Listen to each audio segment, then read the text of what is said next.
നമുക്ക് കർത്താവിലേക്ക് നോക്കി ഒരു വാക്കുകൂടെ പ്രാർത്ഥിക്കാം. സ്നേഹം നിറഞ്ഞ പിതാവേ, യേശുവേ, അവിടുത്തെ തിരുസാന്നിധ്യം ഞങ്ങളുടെ മധ്യത്തിലുള്ളതിനെ ഓർത്ത് ഞങ്ങൾ അങ്ങേ സ്തുതിക്കുന്നു. അവിടുത്തെ മുമ്പാകെ ഞങ്ങളെ തന്നെ സമ്പൂർണ്ണമായിട്ട് താഴ്ത്തി ഏൽപ്പിക്കുന്നു. കർത്താവേ, ഒരു സീറോവായിട്ട് അവിടുത്തെ മുമ്പാകെ ഒരു പൂജ്യമായിട്ട് ഞങ്ങളതിനെ താഴ്ത്തുന്നു.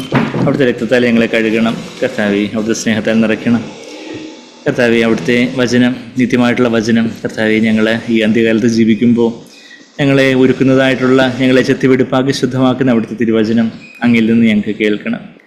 ജീവൻ്റെ ആത്മാവിൻ്റെയും സമൃദ്ധിയിൽ കർത്താവേ, ആ തിരുവചനത്തെ അവിടുന്ന് കേൾപ്പിച്ചു തരണമെന്ന് പ്രാർത്ഥിക്കുന്നു. ഞങ്ങളെത്തിനെയും താഴ്ത്തുന്ന അവിടുത്തെ പുണ്യനാമത്തെ മഹത്വപ്പെടുത്തിയാട്ടെ കർത്താവേ. എല്ലാ യേശു കർത്താവിൻ്റെ വിലയേറിയ മാധുര്യമുള്ള നാമത്തിൽ തന്നെ ആമേൻ.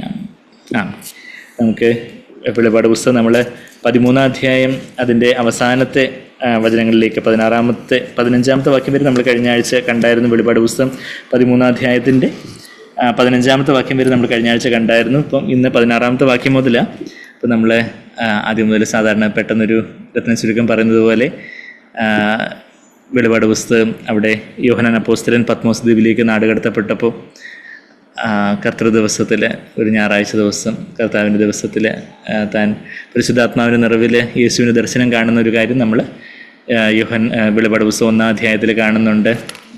അതിനുശേഷം 2-3 അധ്യായങ്ങളിൽ അന്നത്തെ 7 സഭകളെക്കുറിച്ചുള്ള ദൂതുകൾ നമ്മൾ വായിക്കുന്നു. 4-ാം അധ്യായത്തിൽ സ്വർഗത്തിലൊരു തുറന്ന വാതിൽ, ഇവിടെ കയറി വരിക എന്നുള്ളൊരു ശബ്ദവും, അങ്ങനെ സ്വർഗത്തിൽ പിതാവിനെ ആരാധിക്കുന്ന രംഗം വെളിപാട് 4-ാം അധ്യായത്തിൽ നമ്മൾ കാണുന്നു. വെളിപാട് 5-ാം അധ്യായത്തിൽ പിതാവിനെ ആരാധിക്കുന്നത് പോലെ തന്നെ പുത്രനെയും ദൂതസംഘം 24 മൂപ്പന്മാരും കെരൂബുകളും എല്ലാവരും പുത്രൻ്റെ മുമ്പാകെയും സാഷ്ടാംഗം വീണ് ആരാധിക്കുന്നതൊക്കെ നമ്മൾ വെളിപാട് 5-8 നമ്മൾ വായിക്കുന്നു. അതിനുശേഷം പുത്രൻ ആകുന്ന ആ കുഞ്ഞാട്, അറക്കപ്പെട്ട കുഞ്ഞാട്, പിതാവിൻ്റെ കയ്യിലുള്ള ആ ഒരു മുദ്രയിടപ്പെട്ട പുസ്തകം, ഭൂമിയുടെ ആധാരം എന്ന വണ്ണം ഭൂമിയുടെ മേലുള്ള ദൈവത്തിൻ്റെ ശിക്ഷാവിധിയൊക്കെ കുറിക്കുന്ന ആ ഒരു പുസ്തകം, അതിൻ്റെ മുദ്രകൾ, 7 മുദ്രകളുള്ള ആ പുസ്തകം വാങ്ങിക്കാൻ യോഗ്യനായിട്ട് യേശു മാത്രമേ ഉള്ളൂ. എന്തുകൊണ്ടെന്നാൽ കർത്താവാണ് മനുഷ്യനായിട്ട് വന്ന് ജയിച്ചവനായിട്ടുള്ള കർത്താവ്. അവിടുന്ന് യഹൂദയുടെ സിംഹമായിട്ട് നമ്മൾ വെളിപാട് 5-5 വായിക്കുന്ന യഹൂദ ഗോത്രത്തിൻ്റെ സിംഹവും ദാവീദിന് വേരുമായവൻ, മനുഷ്യനായിട്ട് വന്ന് ജയിച്ചവൻ. അത് കർത്താവ് സർവശക്തനായ ദൈവം ആകെ തന്നെ പിതാവിനുള്ള സമത്വം മുറുകെ പിടിക്കാതെ തന്നെ അങ്ങ് താഴ്ത്തി, ഒരു മനുഷ്യനായിട്ട്, അടിമദാസനായിട്ട് ക്രൂശിൽ മരണത്തോളം തന്നെ താഴ്ത്തി ആ യേശു കർത്താവ് എല്ലാത്തിനെയും ജയിച്ചു. ആ കർത്താവിന് മാത്രമേ ഈ പുസ്തകം, മുദ്രയിടപ്പെട്ട പുസ്തകം, പിതാവിൻ്റെ കയ്യിൽ നിന്ന് വാങ്ങിക്കുവാനുള്ള യോഗ്യതയുള്ളൂ. കർത്താവ് ഓരോരോ മുദ്രകളായിട്ട് പൊട്ടിക്കുന്ന ഒരു രംഗമാണ് നമ്മൾ വെളിപാട് 6-ാം അധ്യായം മുതൽ കാണുന്നത്. 1-ാമത്തെ മുദ്ര പൊട്ടിക്കുമ്പോൾ എതിർ ക്രിസ്തുവിൻ്റെ വെളിപ്പെടൽ, 2-ാമത്തെ മുദ്ര യുദ്ധം, 3-ാമത്തെ മുദ്രയിലെ ക്ഷാമം, 4-ാമത്തെ മുദ്രയിൽ പല ബാധകൾ കാരണമുള്ള മരണങ്ങൾ, പിന്നെ 5-ാമത്തെ മുദ്രയിലെ മഹോപദ്രവം എന്ന് പറയുമ്പോൾ ഗ്രേറ്റ് ട്രിബുലേഷൻ, അത് സാത്താൻ്റെ കോപം എതിർ ക്രിസ്തുവാകുന്ന ഒരു മനുഷ്യനിലൂടെ ദൈവമക്കളുടെ മേലെയും യഹൂദജനത്തിൻ്റെ മേലെ ഉള്ള ഒരു സാത്താൻ്റെ കോപമാണ് മഹോപദ്രവം, ഗ്രേറ്റ് ട്രിബുലേഷൻ. അത് സഭ അതിലൂടെ കടന്നു പോകുന്ന ഒരു കാര്യമാണ് നമ്മൾ വചനത്തിലുടനീളം നമ്മൾ കാണുന്നത്. എന്നാൽ മഹോപദ്രവത്തിന് ശേഷം കർത്താവിൻ്റെ 2-ാമത്തെ വരവാണ് 6-ാമത്തെ മുദ്രയിൽ. ആ 6-ാമത്തെ മുദ്ര ആവുമ്പോഴാണ് കർത്താവിൻ്റെ 2-ാമത്തെ വരവും സഭ ചേർക്കപ്പെടുന്നതും. അവിടെ കുഞ്ഞാടിൻ്റെ കോപ ദിവസത്തെക്കുറിച്ചുള്ള, അതായത് ദൈവത്തിൻ്റെ ന്യായവിധിയെക്കുറിച്ചുള്ള ഒരു സൂചന അവിടെ 6-ാമത്തെ മുദ്രയിൽ തന്നെ നമ്മളവിടെ വെളിപാട് 6-16-17 വാക്യങ്ങളിൽ കണ്ടു. കുഞ്ഞാടിൻ്റെ കോപം, ദൈവത്തിൻ്റെ ന്യായവിധി ഭൂമിയിലേക്ക് പകർന്നൊഴിക്കുന്നതിന് മുമ്പായിട്ട് ഭക്തരായിട്ടുള്ള ശേഷിപ്പായിട്ടുള്ള യഹൂദന്മാരെ മുദ്രയിടുന്നൊരു കാര്യം വെളിപാട് 7-ാം അധ്യായത്തിൻ്റെ ആദ്യത്തെ 8 വാക്യങ്ങളിൽ നമ്മൾ വായിക്കുന്നു. കുഞ്ഞാടിൻ്റെ കാന്തയാകുന്ന മണവാട്ടി സഭ കാന്തനെ എതിരേൽക്കാനായിട്ട് മധ്യാകാശത്തിൽ യേശുവിനെ എതിരേൽക്കുന്ന ഒരു കാര്യമാണ് വെളിപാട് 7-9 മുതൽ നമ്മൾ കാണുന്നത്. പിന്നെ നിത്യതയോളം തുടരുന്ന ആ ഒരു ദൈവജനത്തിൻ്റെ ആശ്വാസവും പരിപാലനവും ആ ഒരു ആരാധനയൊക്കെ നമ്മളവിടെ വെളിപാട് 7-9 മുതൽ 17 വരെയുള്ള വാക്യങ്ങളിൽ കാണുന്നു. പിന്നെ 7-ാമത്തെ മുദ്ര, അതായത് 6-ാമത്തെ മുദ്രയിൽ കർത്താവിൻ്റെ 2-ാമത്തെ വരവ്, സഭ എടുക്കപ്പെടുന്നു. 7-ാമത്തെ മുദ്രയിലാണ് ദൈവത്തിൻ്റെ ക്രോധം. മഹോപദ്രവം എന്ന് പറയുമ്പോൾ അത് മനുഷ്യൻ്റെ, സാത്താൻ്റെ ക്രോധം എതിർ ക്രിസ്തുവാകുന്ന മനുഷ്യനിലൂടെ വ്യാപരിക്കുന്നതാണ് മഹോപദ്രവം, ഗ്രേറ്റ് ട്രിബുലേഷൻ എന്ന് പറയുന്നത്. 5-ാമത്തെ മുദ്രയിൽ തന്നെ. എന്നാൽ ഇവിടെ 7-ാമത്തെ മുദ്രയിലാണ് ദൈവത്തിൻ്റെ കോപം. ദൈവത്തിൻ്റെ കോപം എന്ന് പറഞ്ഞാൽ ദൈവത്തിൻ്റെ ന്യായവിധി, പാപത്തിൻ്റെ മേലുള്ള ദൈവത്തിൻ്റെ ന്യായവിധി ഒഴിക്കുന്ന ഒരു രംഗമാണ് നമ്മൾ 7-ാമത്തെ മുദ്ര. അത് സഭ കടന്നു പോവുകയില്ല, മറിച്ച് ദൈവം നമുക്ക് കോപത്തിന് ന്യായവിധിക്കായിട്ടല്ല, ക്രോധത്തിനായിട്ടല്ല. നമ്മൾ അവിടെ 2 തെസ്സലോനിയർ 5-ാം അധ്യായത്തിൻ്റെ 9-ാമത്തെ വാക്യത്തിൽ നമ്മൾ 1 തെസ്സലോനിയർ 5-ാം അധ്യായത്തിൽ 2 തെസ്സലോനിയർ അല്ല 1 തെസ്സലോനിയർ 5-ാം അധ്യായത്തിന് 9-ാമത്തെ വാക്യത്തിൽ വായിക്കുന്നത് പോലെ ദൈവം നമ്മെ കോപത്തിനല്ല, നാം ഉണർന്നിരുന്നാലും തന്നോടുകൂടി ജീവിക്കേണ്ടതിന് നമുക്ക് വേണ്ടി മരിച്ച കർത്താവ് യേശു ക്രിസ്തു. അപ്പം he has not destined us for wrath. ദൈവത്തിൻ്റെ കോപത്തിനല്ല ദൈവം നമ്മളെ നിയമിച്ചിരിക്കുന്നത്. എന്നാൽ സാത്താൻ്റെ കോപം നമ്മളുടെ മേൽ വരും. സാത്താന് ഏറ്റവും കോപമുള്ളത് ദൈവജനത്തോടും യഹൂദ ജനതയോടെയാണ് ഉള്ളത്. അപ്പോൾ സാത്താൻ്റെ കോപം അത് ക്രിസ്തുവിൻ്റെ ഭരണത്തിലൂടെ അവസാന 3.5 വർഷക്കാലം അതുണ്ടാകും സഭയുടെ മേൽ. ഇന്ന് അതിനുശേഷം കർത്താവ് വരുന്നു, സഭ എടുക്കപ്പെടുന്നു. അതിനുശേഷം 7-ാമത്തെ മുദ്രയിലാണ് ദൈവത്തിൻ്റെ കോപം, ദൈവത്തിൻ്റെ ക്രോധം. അതിനു മുമ്പ് സഭ എടുക്കപ്പെട്ടു കഴിഞ്ഞു. അതിനുശേഷമാണ് ഭൂമിയിലേക്ക് ഈ ക്രോധാഗ്നി അത് 7 മുദ്രകളായിട്ട് ഓരോരോ മുദ്ര പൊട്ടിക്കും. 7 മുദ്രകളായിട്ടല്ല, 7-ാമത്തെ മുദ്രയായിട്ട്. ആദ്യത്തെ 6 മുദ്ര നമ്മളിപ്പം പറഞ്ഞു. 7-ാമത്തെ മുദ്ര, ആ 7-ാമത്തെ മുദ്രയിലാണ് 7 കാഹളങ്ങളുള്ളത്. ആ ഓരോ കാഹളങ്ങൾ ഓരോ ദൂതന്മാരായിട്ട് ഊതുമ്പോൾ സംഭവിക്കുന്ന കാര്യങ്ങളൊക്കെ നമ്മൾ 8-ാം അധ്യായത്തിലും 9-ാം അധ്യായത്തിലും വായിക്കുന്നു. ആദ്യത്തെ 4 കാഹളങ്ങളെക്കുറിച്ച് വെളിപാട് 8-ന്റെ 6 മുതൽ 13 വരെയുള്ള വാക്യങ്ങളിൽ വായിക്കുന്നു. പിന്നെയുള്ള 5-ാമത്തെയും 6-ാമത്തെയും കാഹളത്തെക്കുറിച്ച് 9-ാം അധ്യായത്തിൽ വായിക്കുന്നു. 10-ാം അധ്യായത്തിൽ ഒരു ദൂതൻ ദൈവത്തെ ആണയിട്ട് സത്യം ചെയ്ത് പറയുന്നത് എന്താ? ദൈവം തന്നെ പ്രവാചകന്മാർക്ക് അരുളി ചെയ്തതുപോലെ എല്ലാം നിവൃത്തിയാകും. കർത്താവിൻ്റെ വചനത്തിൽ പറയുന്നതൊന്നും വള്ളിപുള്ളി മാറ്റമില്ലാതെ എല്ലാം നിവൃത്തിയാകും എന്നുള്ളൊരു കാര്യം അവിടെ വെളിപാട് 10-ന്റെ 6-7 വാക്യങ്ങളിൽ പറഞ്ഞിട്ട്, പിന്നെ ആ പുസ്തകം ഭക്ഷിക്കുവാനായിട്ട് യോഹന്നാൻ അപ്പോസ്തലനോട് പറയുന്നു. ദൈവവചനം ഭക്ഷിച്ച് അവൻ വീണ്ടും പ്രവചിക്കുന്നു, അവൻ വീണ്ടും ദൈവവചനം ഷെയർ ചെയ്യുന്നു. നമ്മളും ദൈവവചനം ഭക്ഷിച്ച് ദഹിച്ച് അതിൻ്റെ മാധുര്യവും അതിൻ്റെ കാർക്കശ്യത്തിലുള്ള കയ്പും, ക്രൂശിലെ മരണം, ജഡത്തിൻ്റെ മരണത്തിലുള്ള ഒരു കയ്പും എല്ലാം അനുഭവിച്ച് വേണം നമ്മൾ വചനം മറ്റുള്ളവർക്കും പറഞ്ഞു കൊടുക്കാൻ, പ്രൊഫസി ചെയ്യുവാൻ, പ്രവചിക്കുവാൻ എന്നൊക്കെയാണ് നമ്മൾ ഇതിൽ നിന്നെല്ലാം കണ്ടത്. പിന്നെ 11-ാം അധ്യായത്തിൽ താൻ തുടർന്ന് പ്രവചിച്ചതായിട്ടുള്ള കാര്യങ്ങൾ നമ്മൾ കാണുന്നു. 11-ാം അധ്യായത്തിൽ 2 സാക്ഷികൾ, അവസാന 3.5 വർഷക്കാലത്ത് ഉണ്ടായിരിക്കുന്ന ഈ 2 സാക്ഷികൾ, മോശയുടെ ഏലിയാവിൻ്റെയും പോലുള്ള ശുശ്രൂഷ ഉള്ള 2 സാക്ഷികളെക്കുറിച്ച്, 2 സഹോദരങ്ങളെക്കുറിച്ച് നമ്മളവിടെ 11-ാം അധ്യായത്തിൻ്റെ ആദ്യത്തെ 13 വാക്യങ്ങളിൽ വായിക്കുന്നു. അവരെ ക്രിസ്തു ഒടുവിൽ കൊന്നുകളയുന്നതും അവർ 3.5 ദിവസം യെരുശലേം തിരുവീതിയിൽ കിടക്കുന്നതുമൊക്കെ നമ്മൾ 9-ാമത്തെ വാക്യത്തിൽ, വെളിപാട് 11-ന്റെ 9-ലൊക്കെ നമ്മൾ വായിക്കുന്നു. അതിനുശേഷം അവർ ഉയർത്തെഴുന്നേൽക്കുന്നു. പിന്നെ ആ 7-ാമത്തെ കാഹളത്തിലാണ് കർത്താവ് തൻ്റെ രാജ്യം സ്ഥാപിക്കുന്നത്.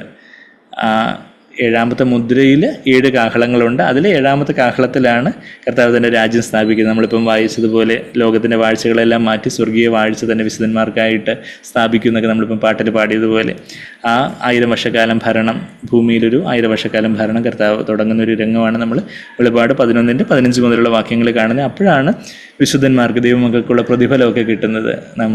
നമ്മളുടെ വിശ്വസ്തതയ്ക്ക് അനുസരിച്ച്, നമുക്ക് കിട്ടിയ വെളിച്ചത്തിനനുസരിച്ച് കൂടുതൽ കിട്ടിയവനോട് കൂടുതൽ ചോദിക്കുന്നതൊക്കെ നമ്മൾ ലൂക്കോസ് 12:48 നമ്മൾ വായിക്കുന്നുണ്ട്. അപ്പം കർത്താവിൻ്റെ സ്നേഹത്തിൽ കർത്താവ് അവരുടെ ഓരോരുത്തരുടെയും താഴ്മയും വിശ്വസ്തതയ്ക്കും അനുസരിച്ച് കർത്താവ് പ്രതിഫലം കൊടുക്കുന്ന കാര്യങ്ങളൊക്കെ നമ്മൾ അതിൻ്റെ വെളിപാട് 11-ാം അധ്യായത്തിൻ്റെ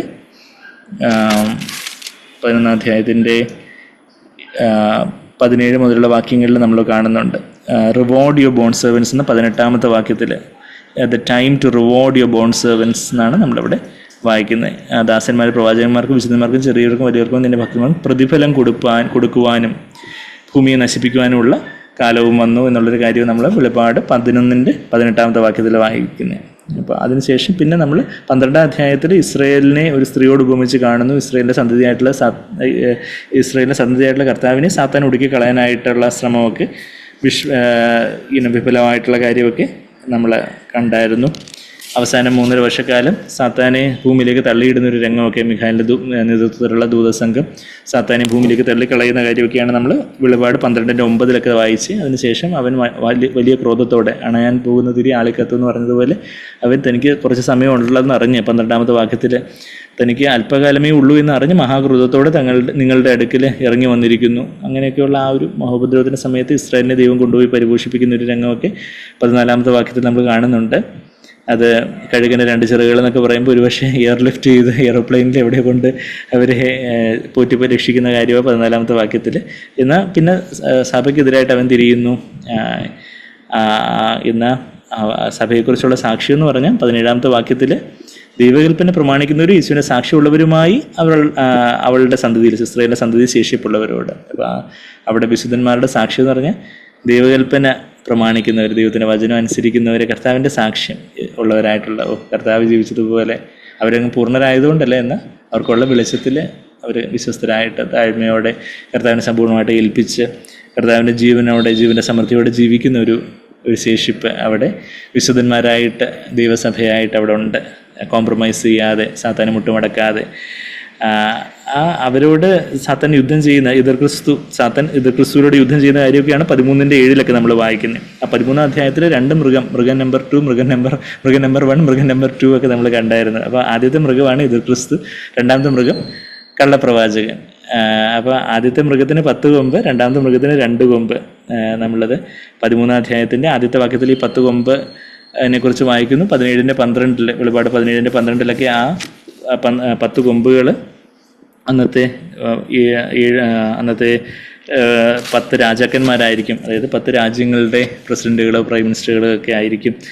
അവരെല്ലാം കൂടെ ചേർന്ന് ഈ എതിർക്രിസ്തുവിനെ ഒരു സമയത്തേക്ക് ലോകത്തിന് ഭരണാധികാരം മൊത്തവും ഒരു ഏകലോക ഭരണാധികാരിയായിട്ട് എതിർക്രിസ്തുവിനെ അവരോധിക്കുന്ന കാര്യമൊക്കെയാണ് നമ്മൾ അന്ത്യകാലത്ത് കാണാൻ പോകുന്നത്.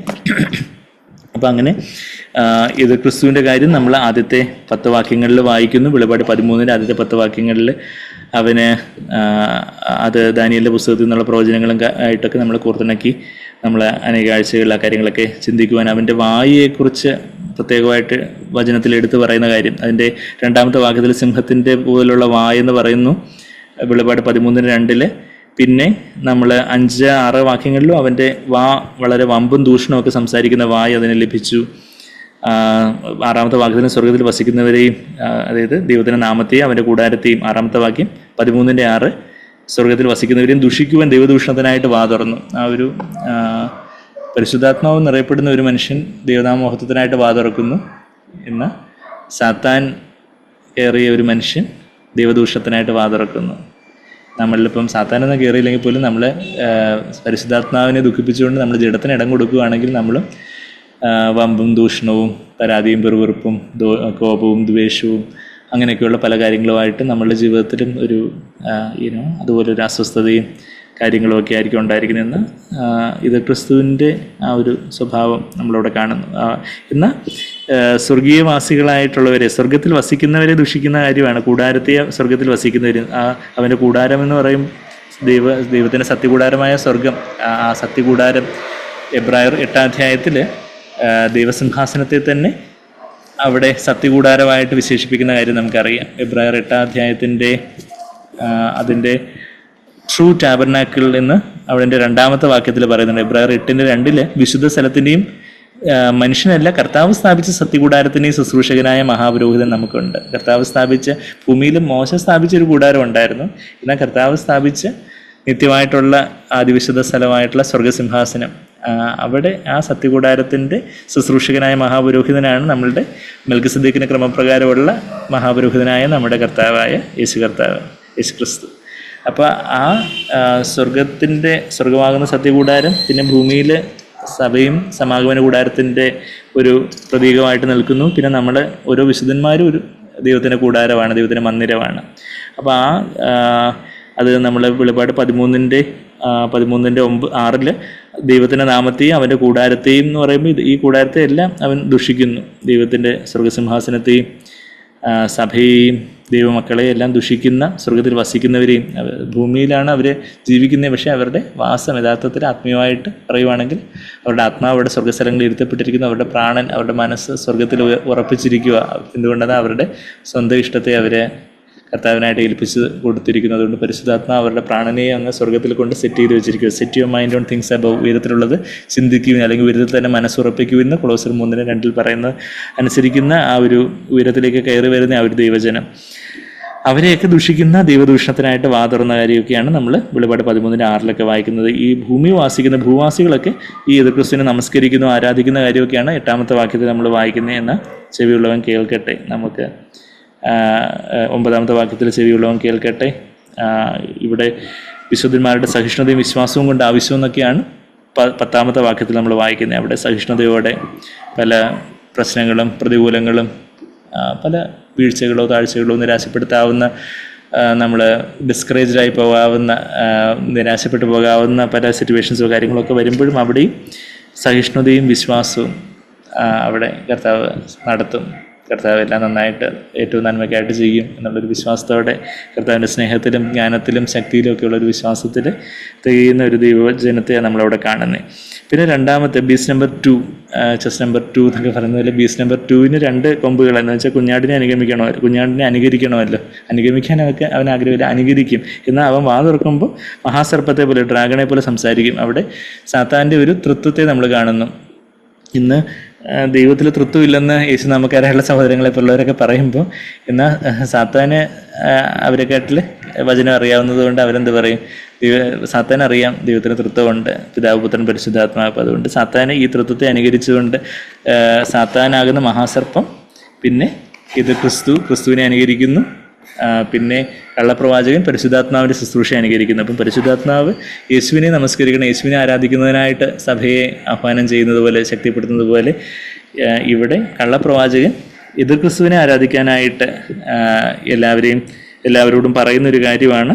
നമ്മൾ 12-ാമത്തെ വാക്യത്തിൽ, 1-ാമത്തെ മൃഗത്തിന് മുമ്പാകെ അതിന് അധികാരമെല്ലാം നടത്തി ഭൂമിയെ അതിൽ വസിക്കുന്നവരെയും മരണകരമായ മുറിവ് പുറത്തുപോയ, അതായത് ഒരു മുറിവൊക്കെ ഉണ്ടാക്കി അത് മരണത്തിൽ നിന്ന് ഉയർത്തെഴുന്നേറ്റത് കർത്താവിനെ എന്ന വണ്ണം, അതായത് മരണത്തിൽ നിന്ന് ഉയർത്തെഴുന്നേറ്റ യേശുവിൻ്റെ പുനരുത്ഥാനത്തെ വ്യാജമായിട്ട് അനുകരിച്ചുകൊണ്ടുള്ള ഒരു കോപ്രായം അല്ലെങ്കിൽ ഒരു പ്രകടനം ഒക്കെയാണ് അവിടെ ഈ എതിർ ക്രിസ്തു നടത്തുന്നത്. അപ്പം അവനും മരണത്തിൽ നിന്ന് ഉയർത്തെഴുന്നേറ്റു, ഇവനെ പോലെ ആരുണ്ട് എന്ന് പറഞ്ഞുകൊണ്ട് ഇവരെല്ലാം കൂടി വീണ്ടും നമസ്കരിക്കുന്ന ഒരു കാര്യം. 1-ാം മൃഗത്തെ നമസ്കരിക്കുമാറാക്കുന്നു. അവനാണ് he makes earth and those who dwell in it to worship the first beast. കള്ളപ്രവാചകൻ അവൻ ഒരു യഹൂദനായിരിക്കും എന്നുള്ളൊരു കാര്യമാണ് നമ്മൾ 11-ാമത്തെ വാക്യത്തിൽ സൂചന. എന്ന് വെച്ചാൽ അവൻ ഭൂമിയിൽ നിന്ന് കയറുന്നത് ഞാൻ കണ്ടെന്നാണ് നമ്മൾ 11-ാമത്തെ വാക്യത്തിൽ കാണുന്നത്. എതിർ ക്രിസ്തു ഒരു വിജാതീയൻ, യഹൂദനല്ലാത്ത ഒരാളായിരിക്കാം എന്നാണ് നമ്മൾ 13-ാമത്തെ വാക്യത്തിൽ, 13-ന്റെ 1-ാമത്തെ വാക്യത്തിൽ അവൻ സമുദ്രത്തിൽ നിന്ന് കയറുന്നു എന്നുള്ളതിൽ നിന്ന് നമ്മൾ മനസ്സിലാക്കുന്നത്. പിന്നെ 13-14 വാക്യങ്ങളിലൊക്കെ ഇവൻ വലിയ വ്യാജമായിട്ടുള്ള സയൻസ് ഉണ്ട്. പിന്നെ സാത്താൻ്റേതായിട്ടുള്ള ശക്തി കൊണ്ടുള്ള പല അടയാളങ്ങളും കാര്യങ്ങളും ഒക്കെയുള്ള പ്രവർത്തിക്കുന്നതും, അങ്ങനെ ഭൂവാസികളെ തെറ്റിക്കുന്നു. അത് 14-ാമത്തെ വാക്യത്തിലും ഭൂവാസികൾ എന്ന് 2 തവണ പറഞ്ഞിട്ടുണ്ട്. Those who dwell on the earth, അവർ ഭൂമിയിൽ തന്നെ അവരുടെ ചിന്തയും അവരുടെ ആഗ്രഹവും അവരുടെ ലക്ഷ്യവും എല്ലാം ഭൂമിയിലുള്ള കാര്യങ്ങൾ തന്നെ. മൃഗങ്ങൾ എപ്പോഴും ഭൂമിയിലേക്ക് നോക്കുന്നത് പോലെ മനുഷ്യരും ഭൂമിയിൽ തന്നെ നോക്കി, ഭൂമിയിലെ മണ്ണിനെ പ്രതി അവർക്ക് മാണിക്കൊന്നും വേണ്ട, ഈ മണ്ണ് തന്നെ മതി എന്ന് പറഞ്ഞ് മണ്ണിനെ കെട്ടിപ്പിടിച്ചിരിക്കുന്നവർ എല്ലാം കൂടെ ഈ എതിർ ക്രിസ്തുവിനെ നമസ്കരിക്കുന്ന രംഗമൊക്കെയാണ് നമ്മൾ 14-ാമത്തെ വാക്യത്തിൽ അവരെല്ലാം വഞ്ചിക്കപ്പെട്ട് ഇത് ക്രിസ്തുവിനെ അനുഗമിക്കുന്നു, ആരാധിക്കുന്നു എന്നുള്ള കാര്യവും നമ്മൾ കാണുന്നത്. അത് കഴിഞ്ഞിട്ട് 15-ാമത്തെ വാക്യം നമ്മൾ കഴിഞ്ഞ ആഴ്ച കണ്ടു. അവിടെ ഒരു 14-ാമത്തെ വാക്യത്തിൽ തന്നെ മൃഗത്തിന് ഈ ക്രിസ്തുവിനൊരു ബിംബവും കൂടെ ഉണ്ടാക്കണം. ഇത്രയൊന്നും പോരാ, ഇത് ക്രിസ്തുവിന് വലിയ ബിംബവും കൂടെ ഉണ്ടാക്കണം, വലിയൊരു പ്രതിമ ഉണ്ടാക്കണം. അപ്പോൾ അതിനായിട്ട് നെബൂഖദ്നേസർ അന്ന് പ്രതിമ ഉണ്ടാക്കിയതുപോലെ ഇവിടെ ഇത് ക്രിസ്തുവിന് പ്രതിമ ഉണ്ടാക്കാനായിട്ട് ഈ കള്ളപ്രവാചകൻ ആഹ്വാനം ചെയ്യുന്നു. അങ്ങനെ പ്രതിമ വെറും പ്രതിമയല്ല, സംസാരിക്കുന്ന പ്രതിമയാണ്. അപ്പോൾ എന്തോ കമ്പ്യൂട്ടറൈസ്ഡ് ആയിട്ടുള്ള എന്തെങ്കിലും ആനിമേഷനോ ആർട്ടിഫിഷ്യൽ ഇൻ്റലിജൻസിൻ്റെ ഉപയോഗമോ അതോ സാത്താൻ്റേതായുള്ള പല ദുർമന്ത്രവാദത്തിൻ്റെ അതുപോലുള്ള സാത്താന്യ ശക്തിയാലുള്ള കാര്യമാണോ, എന്തായാലും ഈ പ്രതിമ സംസാരിക്കുന്നു. അതാ 15-ാമത്തെ വാക്യത്തിൽ നമ്മൾ കഴിഞ്ഞ ആഴ്ച നമ്മൾ കണ്ടത്. മൃഗത്തിൻ്റെ പ്രതിമ സംസാരിക്കേണ്ടതിനും മൃഗത്തിൻ്റെ പ്രതിമയെ നമസ്കരിക്കാത്തവരെ എല്ലാം കൊല്ലിക്കേണ്ടതിനും. അപ്പോൾ അങ്ങനെ അനേകം പേര് മരണത്തിന് ഇരയാകുന്ന കാര്യമൊക്കെ നമ്മൾ ദാനിയേലിൻ്റെ പുസ്തകത്തിലും നമ്മൾ കഴിഞ്ഞ ആഴ്ച 11-ാം അധ്യായത്തിൽ നിന്നൊക്കെ നമ്മൾ കണ്ടു. അങ്ങനെ നമസ്കരിക്കാത്തവരെ ഒരിക്കലും കൊല്ലിക്കേണ്ടതിനും മൃഗത്തിൻ്റെ പ്രതിമയ്ക്ക് ശ്വാസത്തെ, ആത്മാവിനെ എന്നുള്ള ട്രാൻസ്ലേഷൻ അത്ര അങ്ങ് ശരിവെന്ന് അറിയത്തില്ല. എന്ന് വെച്ചാൽ ന്യൂമ എന്നുള്ള ഒരു പദമാണ് ഗ്രീക്കിൽ ഉപയോഗിച്ചിരിക്കുന്നതെങ്കിലും ആത്മാവിനെ എന്ന് അവിടെ ട്രാൻസ്ലേറ്റ് ചെയ്യാം. എന്നാൽ യഥാർത്ഥത്തിലുള്ള ആത്മാവിനെ, മനുഷ്യൻ്റെ ആത്മാവാവട്ടെ പരിശുദ്ധാത്മാവട്ടെ, അത് ദൈവത്തിന് മാത്രമേ കൊടുക്കാൻ സാധിക്കുള്ളൂ. എന്നാൽ ന്യൂമ എന്നുള്ള വാക്കിന് ശ്വാസം എന്നുള്ളൊരു അർത്ഥവും കൂടെ ഉണ്ട്. അപ്പം ഇംഗ്ലീഷിൽ NASBയിൽ breath to the image of the beast എന്ന് എഴുതിയിരിക്കുന്നത്. അപ്പം നമുക്ക് അതായിരിക്കും കുറച്ചുകൂടെ കറക്റ്റായിട്ടുള്ള ട്രാൻസ്ലേഷൻ. മൃഗത്തിൻ്റെ പ്രതിമയ്ക്ക് ശ്വാസത്തെ കൊടുക്കുവാൻ അതിന് ബലം ലഭിച്ചു, അതും ദൈവം അനുവദിച്ചു. It was given to him. ഈ 13-ാം അധ്യായമാണ് ഇത് ക്രിസ്തുവിനെ കുറിച്ചും കള്ളപ്രവാചകനെ കുറിച്ചും ഏറ്റവും വ്യക്തമായിട്ട് പറയുന്ന വെളിപാട് പുസ്തകത്തിലെ അധ്യായം. അവിടെ 4 പ്രാവശ്യം it was given to him, it was given to him, it was given to him, it was given to him 4 തവണ പറയുന്നുണ്ട്. നമ്മളത് കണ്ടു. 5-ാമത്തെ വാക്യത്തിൽ, പിന്നെ 7-ാമത്തെ വാക്യത്തിലുണ്ട്. 7-ാമത്തെ വാക്യത്തിൽ it was also given to him to overcome them. ആ ഒരു 5-ാമത്തെ വാക്യം, 7-ാമത്തെ വാക്യം, പിന്നെ 14-15 വാക്യങ്ങളിലൊക്കെ 4 തവണ അത് ദൈവം അവന് അധികാരം കൊടുത്തു. ആ ഒരു സമയത്തേക്ക് ദൈവം അനുവദിച്ചു. ദൈവം അനുവദിച്ചില്ലായിരുന്നെങ്കിൽ ദിദമേ, ഗ്രാൻഡ്, പെർമിറ്റ് എന്നുള്ളൊരു വാക്ക് അവിടെ ഉപയോഗിച്ചിരിക്കുന്നത്. അപ്പം ദൈവം ആ അനുവാദം കൊടുത്തില്ലായിരുന്നെങ്കിൽ ഇവനൊന്നും ചെയ്യാൻ പറ്റത്തില്ലായിരുന്നു. എന്നാൽ ദൈവം ആ ഒരു സമയത്തേക്ക് ദൈവജനത്തെ ഒരു തീച്ചുളയിലൂടെ ദൈവം അഗ്നിയിൽ ശുദ്ധീകരിച്ചെടുക്കുകയാണ്. തൻ്റെ കാന്തയെ കർത്താവ് നമുക്ക് കഴിഞ്ഞ കൂടലൊന്നും അനുവദിക്കത്തില്ല. എന്നാൽ ദൈവം ആ ഒരു സമയത്തേക്ക് കർത്താവ് തന്നെ ജ്ഞാനത്തിൽ തന്നെ നാമോഹത്വത്തിനായിട്ട് കർത്താവ് അത് ചെയ്യുന്നു. അപ്പം ഇന്ന് ദൈവം അത് അനുവദിക്കും. It was given to him to give breath. അവന് ആശ്വാസത്തെ കൊടുക്കാൻ ബലം ലഭിച്ചു. അവന് അതിനുള്ള ഒരു ശക്തി ദൈവം അനുവദിച്ചു എന്നുള്ളൊരു കാര്യം നമ്മൾ 15-ാമത്തെ വാക്യത്തിൽ കണ്ടേ. പിന്നെ ഇന്ന് നമ്മളിപ്പം 16-ാമത്തെ വാക്യം ഇപ്പം നമ്മൾ വായിക്കാൻ പോവുക. അപ്പം അത് ജേക്കബ് ബ്രദർ, അത് സാക്വിൻ ബ്രദറിൻ്റെ അന്തിമവിജയം പുസ്തകത്തിൽ 16-ാമത്തെ വാക്യവും അതിൻ്റെ എക്സ്പ്ലനേഷനും ബ്രദർ ഇപ്പം വായിക്കുമ്പോൾ ജസ്റ്റിൻ ബ്രദർ അത് ഡിസ്പ്ലേ ചെയ്യുമല്ലോ പോർഷൻ. ദാസന്മാരുമായ എല്ലാവർക്കും വലങ്കൈമേലോ നെറ്റിമേലോ മുദ്ര കിട്ടുമാറും മൃഗത്തിന്റെ പേരോ പേരിന്റെ സംഖ്യയോ ആയ മുദ്ര ഉള്ളവനല്ലാതെ വാങ്ങുകയോ വിൽക്കുകയോ ചെയ്യുവാൻ വഹിയാതെയും ആക്കുന്നു. ഇതാണ് മൃഗത്തിന്റെ മുദ്ര. ഈ മുദ്ര ഏൽക്കുന്നത് നെറ്റിമേൽ വേണോ വലങ്കൈമേൽ വേണോ എന്ന് തിരഞ്ഞെടുക്കുവാനുള്ള സ്വാതന്ത്ര്യം എതിർ ക്രിസ്തു എല്ലാ മനുഷ്യർക്കും നൽകും. ഇതിന്റെ അർത്ഥം പരസ്യമായി അവന്റെ അനുയായി ആകുവാനോ, ഇന്ന് ഹിന്ദുക്കൾ നെറ്റിമേൽ എല്ലാവരും കാണത്തക്ക വിധം അടയാളം ധരിക്കുന്നത് പോലെ മുദ്ര ധരിക്കുവാനോ, രഹസ്യമായി അനുയായി ആയിരിക്കാനോ, അതായത് വലത്തെ ഉള്ളം കയ്യിൽ മുദ്ര ഏൽക്കുവാനോ എതിർ ക്രിസ്തു ആളുകൾക്ക് അവസരം കൊടുക്കും. ഇന്നും ഇതിന് നമ്മെ സംബന്ധിച്ചിടത്തോളം ഒരു പ്രസക്തി ഉണ്ട്. എതിർ ക്രിസ്തുവിന്റെ ആത്മാവ് ക്രിസ്തീയ ഗോളത്തിൽ ഇപ്പോൾ തന്നെ പ്രവർത്തിച്ചുകൊണ്ടിരിക്കുന്നു. ആളുകൾക്ക് ഇന്ന് എതിർ ക്രിസ്തുവിനെ പരസ്യമായി പിൻപറ്റുവാൻ കഴിയും. ഉദാഹരണം, വേശ്യകൾ, ചൂതാട്ടക്കാർ, മദ്യപന്മാർ, സിനിമാ താരങ്ങൾ എന്നിങ്ങനെ. എന്നാൽ രഹസ്യമായി അവന്റെ അനുയായി ആയിരിക്കാനും സാധിക്കും. ഉദാഹരണത്തിന്, അല്പം പണം ലഭിക്കുന്നതിന് ഓഫീസിൽ വ്യാജമായ പ്രസ്താവനകൾ ഒപ്പിടുക, വലങ്കൈ കൊണ്ട്. അന്യായമായ ചില കാര്യങ്ങൾ സാധിച്ചു കിട്ടുന്നതിന് കൈക്കൂലി കൊടുക്കുക, വലങ്കൈ കൊണ്ട്. എന്നിവ ചെയ്ത ശേഷം ഒന്നും ചെയ്തിട്ടില്ലെന്ന മട്ടിൽ സഭായോഗത്തിന് പോയി ആത്മീയരായ സഹോദരി സഹോദരന്മാർ എന്ന മതിപ്പ് നിലനിർത്തുവാൻ കഴിയും. സഭയിലെ തങ്ങളുടെ സാക്ഷ്യം നഷ്ടപ്പെടും എന്നുള്ളത് കൊണ്ട് നെറ്റിമേൽ മുദ്ര ഏൽക്കുവാൻ മടിയുള്ള വിശ്വാസികളുണ്ട്. എന്നാൽ അങ്ങനെയുള്ളവർ തങ്ങളുടെ വലങ്കൈമേൽ രഹസ്യത്തിൽ ആ മുദ്ര ഏൽക്കുന്നു. ഈ ലോകത്തിൽ നിന്ന് അല്പ നേട്ടം കൈ അടക്കാൻ വേണ്ടിയാണ് അവർ ഇതിനെ മുതിരുന്നത്. ഇവിടെയാണ് നമ്മുടെ വിശ്വാസവും യേശുവിനോടുള്ള നമ്മുടെ ഭക്തിയും പരിശോധിക്കപ്പെടുന്നത്. മൃഗത്തിന്റെ മുദ്ര അത് ഏതു തരത്തിലുള്ളതായാലും, അതായത് നെറ്റിമേലായാലും വലങ്കൈമേലായാലും ഏൽക്കുന്നതിൽ നിന്ന് നാം മാറി നിൽക്കേണ്ടത് ഉണ്ട്. മറിച്ച് അപ്പോസ്തലനായ പൗലോസിനെ പോലെ ഞാൻ യേശുവിന്റെ ചൂടടയാളം എന്റെ ശരീരത്തിൽ വഹിക്കുന്നു എന്ന് നാം പറയണം. ഗലാത്യർ 6:17. നമുക്ക് മറ്റൊരു മുദ്രയും വേണ്ട. അന്ത്യകാലത്ത് ഇത് വളരെ കഠിനമായ പരിശോധന തന്നെ ആയിരിക്കും. ഉദാഹരണത്തിന്, മൃഗത്തിന്റെ മുദ്ര ഇല്ലെങ്കിൽ നിങ്ങൾ ഭക്ഷണം വാങ്ങിപ്പാൻ പോലും കഴിയുകയില്ല എന്ന് വന്നാൽ അത് എന്തൊരു വലിയ പരിശോധനയായിരിക്കും.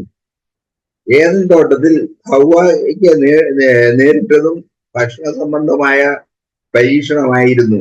മരുഭൂമിയിൽ യേശു അഭിമുഖീകരിച്ച ആദ്യ പരീക്ഷയും അതുതന്നെ. ഈ കല്ലുകളെ അപ്പമാക്കുക, അല്ലെങ്കിൽ നീ പട്ടിണി കിടന്ന് മരിക്കേണ്ടി വരും. സാത്താൻ ഭീഷണിപ്പെടുത്തി. ജീവിക്കുന്നത്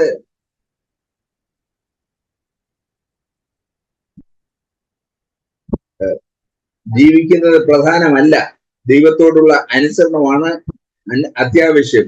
യേശു മറുപടി നൽകി.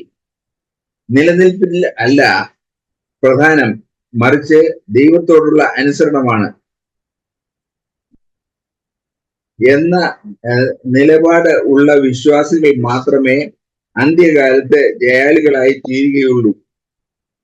അനുരഞ്ജനപ്പെട്ട് ജീവിക്കുന്നതിനേക്കാൾ ഭേദം ദൈവവചനം അനുസരിച്ച് മരിക്കുന്നതാണ് എന്ന മനോഭാവം നമുക്കുണ്ടെങ്കിൽ മാത്രമേ ക്രിസ്തീയ ഗോളത്തിൽ ആരംഭിച്ചിട്ടുള്ള അപജയത്തിൽ നിന്ന് നമുക്ക് അകന്നു നിൽക്കാൻ ആകൂ. സോ അപ്പോൾ നമ്മൾ വളരെ ക്ലൈമാക്സിലോട്ട് എത്തുന്ന കാര്യങ്ങളാണ് നമ്മൾ കാണുന്നത്. വെളിപ്പാട് 13-ാം അധ്യായത്തിൻ്റെ 16-17 വാക്യങ്ങൾ നമ്മളിപ്പം വായിച്ചു കേട്ടു. അത് ചെറിയവരും വലിയവരും, അതായത് സമൂഹത്തിലെ പ്രായം കൊണ്ട് ചെറിയവരും വലിയവരും, പിന്നെ സ്ഥാനം കൊണ്ട് ചെറിയവരും വലിയവരും, പലവിധ വിദ്യാഭ്യാസം കൊണ്ടോ അല്ലെങ്കിൽ വേറെ പല പല ഏതൊക്കെ ക്രൈറ്റീരിയയിൽ സ്മോൾ ആൻഡ് ദ ഗ്രേറ്റ്, ചെറിയവരും വലിയവരും, സമ്പന്നന്മാരും ദരിദ്രന്മാരും, പണം കൊണ്ട് സമ്പന്നന്മാർ ദരിദ്രന്മാർ, സ്വതന്ത്രന്മാർ ദാസന്മാർ, സ്വതന്ത്രമായിട്ടുള്ളവർ, അതുപോലെ തന്നെ ദാസന്മാരായിട്ട് അവരുടെ അനുചാരവൃന്ദങ്ങളായിട്ടുള്ളവർ, എല്ലാവർക്കും വലങ്കൈമേലോ നെറ്റിമേലോ മുദ്ര കിട്ടുമാറും മൃഗത്തിൻ്റെ പേര് അല്ലെങ്കിൽ പേരിൻ്റെ സംഖ്യ.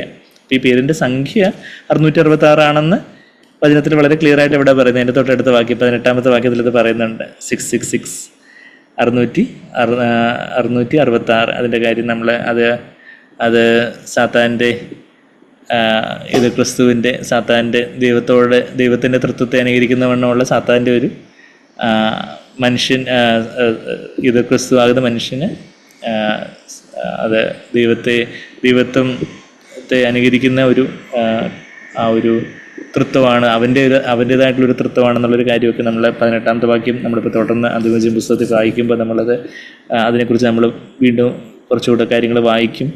അപ്പം അങ്ങനെ ആ മൃഗത്തിൻ്റെ പേര് അല്ലെങ്കിൽ പേരിൻ്റെ സംഖ്യ ഓപ്ഷനുണ്ട്. പേരിൻ്റെ സംഖ്യ അത് എവിടേക്ക് ഏക്കാം? വലങ്കൈയിലേക്കാം അല്ലെങ്കിൽ നെറ്റിയിലേക്കാം. അത് വലങ്കൈമേലോ നെറ്റിയിലോ മുദ്ര കിട്ടുമാറും മൃഗത്തിൻ്റെ പേരോ പേരിൻ്റെ സംഖ്യയോ ആയ മുദ്ര, മൃഗത്തിൻ്റെ അതായിട്ടുള്ള മുദ്ര, അതാണ് മാർക്ക് ഓഫ് ദ ബീസ്റ്റ് എന്നുള്ളൊരു കാര്യം, മൃഗത്തിൻ്റെതായ മുദ്ര. അതെ, അപ്പം അങ്ങനെ മുദ്രയുള്ളവനല്ലാതെ വാങ്ങുകയോ വിൽക്കുകയോ ചെയ്യുവാൻ വയ്യാതെയും ആക്കുന്നു. അപ്പോൾ ഈ കള്ളപ്രവാചകന് ഈ എതിർക്രിസ്തുവിനെ നമസ്കരിക്കുമാറാക്കുന്നു. അതുപോലെ എന്താ ചെയ്യുന്നത്? എല്ലാവരും, അതിപ്പം ജാതി മത ലിംഗവർണ്ണ ഭാഷാഭേദമന്യേ എല്ലാവരെയും ഈ ഒരു മുദ്ര, ആ മുദ്ര എന്താണെന്നുള്ളൊരു കാര്യം നമുക്ക് ഇതുവരെയും വെളിപ്പെട്ടിട്ടില്ല. നമ്മൾ പലരും അത് ചിപ്പാണ്, അതാണ്, ഇതാണെന്നൊക്കെ പറയാറൊക്കെ ഉണ്ട്. പക്ഷെ നമുക്ക് ആ കാര്യങ്ങൾ ആ ഒരു സമയത്ത് ജീവിക്കുന്ന ദൈവജനത്തിന് ദൈവം അതിൻ്റെ ഒരു ജ്ഞാനം കൊടുക്കും എന്നുള്ളൊരു കാര്യമാണ്. നമ്മൾ ഇവിടെ ജ്ഞാനം കൊണ്ട് ആവശ്യം, ഹിയർ ഇസ് വിസ്ഡം എന്നുള്ളൊരു കാര്യമാണ് നമ്മൾ മലയാളത്തിൽ 17-ാമത്തെ വാക്യത്തിൽ ഇവിടെ ജ്ഞാനം കൊണ്ട് ആവശ്യം, ഇംഗ്ലീഷിൽ 18-ാമത്തെ വാക്യത്തിൽ ഹിയർ ഇസ് വിസ്ഡം. ദൈവത്തിൻ്റെതായ ഒരു ജ്ഞാനം ദൈവം അന്നത്തെ ജനത്തിന് അത് വെളിപ്പെടുന്നൊരു സമയത്ത് കൊടുക്കും. അപ്പം നമ്മൾ പലതും നമുക്ക് സ്പെക്കുലേറ്റ് ചെയ്ത് നമ്മൾ എന്തിനു പറയുന്നത്, ഊഹാപോഹങ്ങളിൽ നമ്മൾ പല വാദപ്രതിവാദങ്ങളിലൊന്നും നമ്മൾ ഏർപ്പെടേണ്ട കാര്യമില്ല. എന്നാൽ അന്ന് നമ്മൾ കർത്താവിനെ പൂർണ്ണതയോടെ നമ്മൾ സ്നേഹിക്കുന്നുണ്ടെങ്കിൽ നമ്മൾ താഴ്മയോടെ മുമ്പാകെ കർത്താവിനെ പിൻപറ്റണം. കർത്താവെ അങ്ങേ എനിക്ക് കർത്താവെ ഒറ്റുകൊടുക്കാൻ ഇടവരരുത്, അവിടുത്തെ നാമത്തിനായിട്ട് എനിക്ക് ധൈര്യത്തോടെ നിൽക്കണം എന്നുള്ളൊരു ഹൃദയത്തിലൊരു വാഞ്ചയോടെ ആത്മാർത്ഥതയോടെ, നമ്മൾ ബലഹീനരാണ്, നമ്മൾ നമുക്ക് കർത്താവ് കൃപ തന്നാലല്ലാതെ നമുക്ക് നിൽക്കാൻ പറ്റത്തില്ല എന്നുള്ള ആ ഒരു ബലഹീനാവസ്ഥയിൽ കർത്താവിനെ ചാരുന്നവരാണെങ്കിൽ തീർച്ചയായിട്ടും ദൈവം നമുക്ക് ആ ജ്ഞാനം തരും. ജ്ഞാനികളെയും വിവേകികളെയും മറച്ചു വെച്ച് ശിശുക്കൾക്ക് കർത്താവ് വെളിപ്പെടുത്തും. അത് മത്തായി 11:25 ആ മുദ്ര എന്താണെന്നുള്ള കാര്യമൊക്കെ. നമ്മളുടെ സ്വന്തമായിട്ടുള്ള ജ്ഞാനവും വിവേകവും ഒക്കെ മാറി ദൈവത്തിൻ്റെ ജ്ഞാനം കിട്ടണമെങ്കിൽ നമ്മൾ ശിശുക്കളെ പോലെ ആവണം. ജ്ഞാനത്തിൻ്റെ ആത്മാവെന്നാണ് പരിശുദ്ധാത്മാവിനെ വെളിപ്പാട് 11 യെശയ്യാവ് 11:2 സ്പിരിറ്റ് ഓഫ് വിസ്ഡം, അവിടെ പരിശുദ്ധാത്മാവിൻ്റെ 7 ഗുണങ്ങളെക്കുറിച്ച് പറയുമ്പോൾ യഹോവയുടെ ആത്മാവ്, യഹോവ ഭക്തിയുടെ ആത്മാവ്, ജ്ഞാനത്തിൻ്റെ ആത്മാവ്, അറിവിൻ്റെ ആത്മാവ്, വിവേകത്തിൻ്റെ ആത്മാവ്, ബലത്തിൻ്റെ ആത്മാവ്, ആലോചനയുടെ ആത്മാവ്, അങ്ങനെ 7 കാര്യങ്ങൾ നമ്മളവിടെ യെശയ്യാവ് 11-ാം അധ്യായത്തിന് 2-ാമത്തെ വാക്യത്തിൽ വായിക്കുന്നുണ്ട്. അപ്പോൾ യഥാർത്ഥത്തിൽ ദൈവത്തിൻ്റെ ജ്ഞാനം അത് നമ്മളിൽ തന്നെയുള്ളൊരു ജ്ഞാനമല്ല, മറിച്ച് പരിശുദ്ധാത്മാവ് ആണ് ജ്ഞാനത്തിൻ്റെ ആത്മാവ്. പരിശുദ്ധാത്മാവ് നമ്മളിലൊന്ന് നിറയുമ്പോൾ ആ ഒരു ജ്ഞാനത്തോടെ കാര്യങ്ങളെ വിവേചനത്തോടെ, വിവേകത്തോടെ, ഡിസേൺമെൻറ്റോടുകൂടി കാണുവാൻ കർത്താവ് നമ്മളെ ആ സമയത്ത് അധികമായിട്ട് സഹായിക്കും. അതിൻ്റെ സൂചനകളും കാര്യങ്ങളും ഒക്കെ വരുമ്പോൾ നമുക്ക് കാര്യങ്ങൾ മനസ്സിലാക്കാം. എന്നാൽ അത് വ്യക്തമായിട്ട് ആ സമയത്ത് അതിൻ്റെ കാര്യങ്ങൾ വരുന്ന സമയത്ത് നമുക്കത് മനസ്സിലാവും. അപ്പം പേരോ പേരിൻ്റെ സംഖ്യയോ ആയ മുദ്രയുള്ളവനല്ലാതെ വാങ്ങുകയോ വിൽക്കുകയോ ചെയ്യുകയോ വയ്യാതെയാകുന്നു. ഇപ്പം നമുക്ക് ഭക്ഷണം വാങ്ങിക്കാൻ പോലും കഴിയത്തില്ലെങ്കിൽ അത് എത്ര വലിയൊരു പരീക്ഷയായിരുന്നു. ഇപ്പം നമ്മൾ വായിച്ചതുപോലെ ഭക്ഷണത്തിൻ്റെ പരീക്ഷയാണ് ആദ്യം ഹവ്വയ്ക്ക് വന്നത്. ഹവ്വ അതിൽ തോറ്റ് തുന്നമ്പാടി. എന്നാൽ കർത്താവിനും അതേ പരീക്ഷ ഭക്ഷണത്തിൻ്റെ കാര്യത്തിൽ ആ കർത്താവിന് ആദ്യത്തെ പരീക്ഷണം വരുന്നതായിട്ട് മരുഭൂമിയിലെ കല്ലുകളെ അപ്പമാക്കാൻ പറയുമ്പോൾ അവിടെയും ഭക്ഷണത്തിൻ്റെ പരീക്ഷയാണ്. അപ്പോൾ ഇവിടെയും അതുപോലുള്ളൊരു സിവിയറായിട്ടുള്ള ഒരു പരീക്ഷയാണ്, വളരെ കഠിനമായിട്ടുള്ളൊരു പരീക്ഷയാണ്. എന്നാൽ കർത്താവ് ബലഹീനതയിൽ ബലം നൽകുന്ന കർത്താവ് നമുക്ക് അതിന് വേണ്ടുന്ന ജ്ഞാനവും ബലവും ഒക്കെ തരും.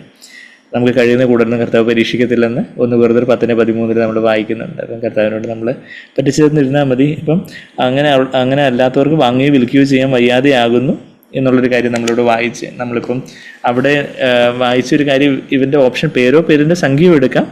പിന്നെന്താ, വലങ്കൈമേലോ നെറ്റിമേലോ. വലങ്കൈയിലാവുമ്പം ആരും അറിയത്തില്ല. പ്രൈവറ്റ് ഫോളോവേഴ്സ് ഉണ്ട്, പബ്ലിക് ഫോളോവേഴ്സ് ഉണ്ട്. ഇപ്പോൾ യൂട്യൂബ് ചാനലിലൊക്കെ പ്രൈവറ്റ് ഫോളോവേഴ്സും അതിന് പ്രൈവറ്റ് പബ്ലിക്കായിട്ട് ഫോളോ ചെയ്താൽ കുഴപ്പമൊന്നുമില്ല. പക്ഷേ ഇവിടെ ക്രിസ്തുവിൻ്റെ കാര്യം പറയുമ്പോൾ പബ്ലിക്കായിട്ടുള്ള ഫോളോവേഴ്സ് എന്ന് പറഞ്ഞാൽ ഇതാ നെറ്റിമേൽ. ഇപ്പം അക്രൈസ്തവരായിട്ടുള്ള പലരും നെറ്റിമേലുള്ള പല അടയാളങ്ങൾ അവർ ധരിക്കാറുണ്ട്. അവർ ഇന്ന ദൈവത്തെ ആരാധിക്കുന്നവരാണെന്ന് സൂചിപ്പിക്കാനൊക്കെ ആയിട്ട്. എന്നാൽ പ്രൈവറ്റ് ഫോളോവേഴ്സ് വലങ്കൈ ആവുമ്പം എല്ലാവരും വലങ്കൈ തിരിച്ച് നോക്കുന്നില്ല. അപ്പം വലങ്കൈയിലുള്ള മുദ്ര എന്ന് പറയുമ്പോൾ പ്രൈവറ്റ് ഫോളോവേഴ്സ്. അപ്പോൾ അത് നമ്മളിപ്പം അത് വളരെ വളരെ സിമ്പിളായിട്ട് സാക്ബേർ അതിനകത്ത് അന്തിമോചനം പുസ്തകത്തിൽ അത് എക്സ്പ്ലെയിൻ ചെയ്തത് നമ്മളിപ്പം കേട്ടല്ലോ. അതായത് പബ്ലിക് ഫോളോവേഴ്സ് എന്ന് പറയുമ്പം ഇന്ന് ലോകത്തിൻ്റെതായ, അതായത് ശീതവാന്മാരെന്നുള്ള ആ ഒരു ലോകക്കാർ, ലോകത്തിൻ്റെ പണം, മനുഷ്യമാനം, ജടിക സുഖങ്ങൾ, അതിനായിട്ട് അവരങ്ങ് ഔട്ട്റൈറ്റ് ആയിട്ട് എന്ത് കോംപ്രമൈസും, എന്ത് തോന്നിവാസവും, എന്ത് കള്ളത്തരവും, എന്ത് കൊള്ളത്തരവും ഒന്നും ചെയ്തതിന് അവർക്ക് മടിയില്ല. ഞങ്ങൾ ഈ ലോകത്തിൻ്റെ ദൈവമായിട്ടുള്ള പിശാചിനെ ആരാധിക്കുന്നതെന്ന് പറയാൻ സിറ്റൻ വർഷിപ്പേഴ്സ് എന്ന് പറയുന്ന കൂട്ടങ്ങൾ തന്നെ ഇന്നുണ്ട്. അതല്ലാതെ അങ്ങനെ പറയുന്നില്ലെങ്കിൽ പോലും ഔട്ട്റൈറ്റ് ആയിട്ട് തങ്ങളുടെ പാപജീവിതത്തിൽ രസിക്കുന്നവരും ലജ്ജയതിൽ പുകഴുന്നവർ നമ്മളവിടെ ഫിലിപ്പർ 3 അങ്ങനെ ഒരു വാക്യം വായിക്കുന്നുണ്ട്. The glory in what is shameful എന്നുള്ളൊരു കാര്യം. ഫിലിപ്പർ 3-ാം അധ്യായത്തിലേക്ക് പെട്ടെന്നൊന്ന് പോവുകയാണെങ്കിൽ അവിടെ 3-ാം അധ്യായത്തിൽ അവരുടെ ദൈവം വയറെന്നൊക്കെ പറഞ്ഞിട്ട് എന്താ പറയുന്നേ, 3-ാം അധ്യായത്തിൻ്റെ 19-ാമത്തെ വാക്യത്തിൽ and whose glory is in the shame. 19-ാമത്തെ അവരുടെ അവസാന നാശം, അവരുടെ ദൈവം വയറ് ലജ്ജയായതിൽ അവർക്ക് മാനം തോന്നുന്നു.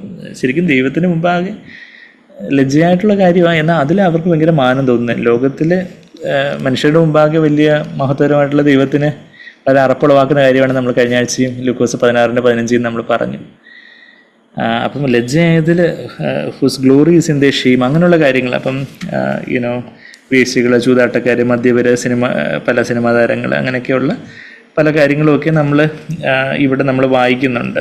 അപ്പം അത് അവർ പബ്ലിക് ഫോളോവേഴ്സ്, പബ്ലിക്കായിട്ട് അവരുടെ പാപജീവിതത്തെക്കുറിച്ചും ഒക്കെ അവർക്ക് അതിലൊരു ലജ്ജയില്ല.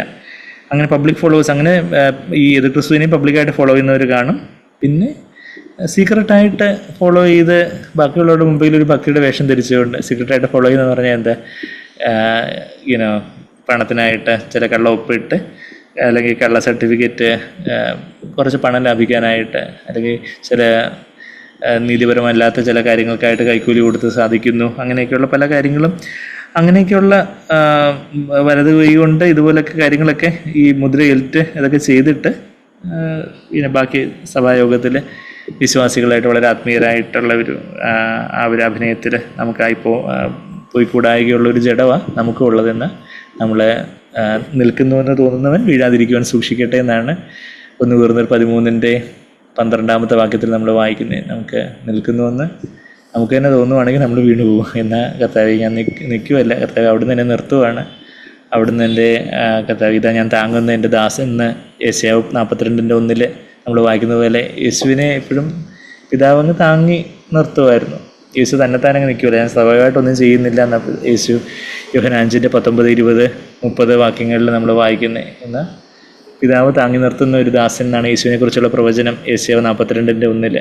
അതുപോലെ നമ്മളും behold my servant those ഹൂം I uphold, കർത്താവ് താങ്ങി നിർത്തുക കർത്താവേ, അല്ലാതെ എനിക്കായിട്ട് ഞാനൊന്നും നിൽക്കാനുള്ള ശക്തി എനിക്കില്ല.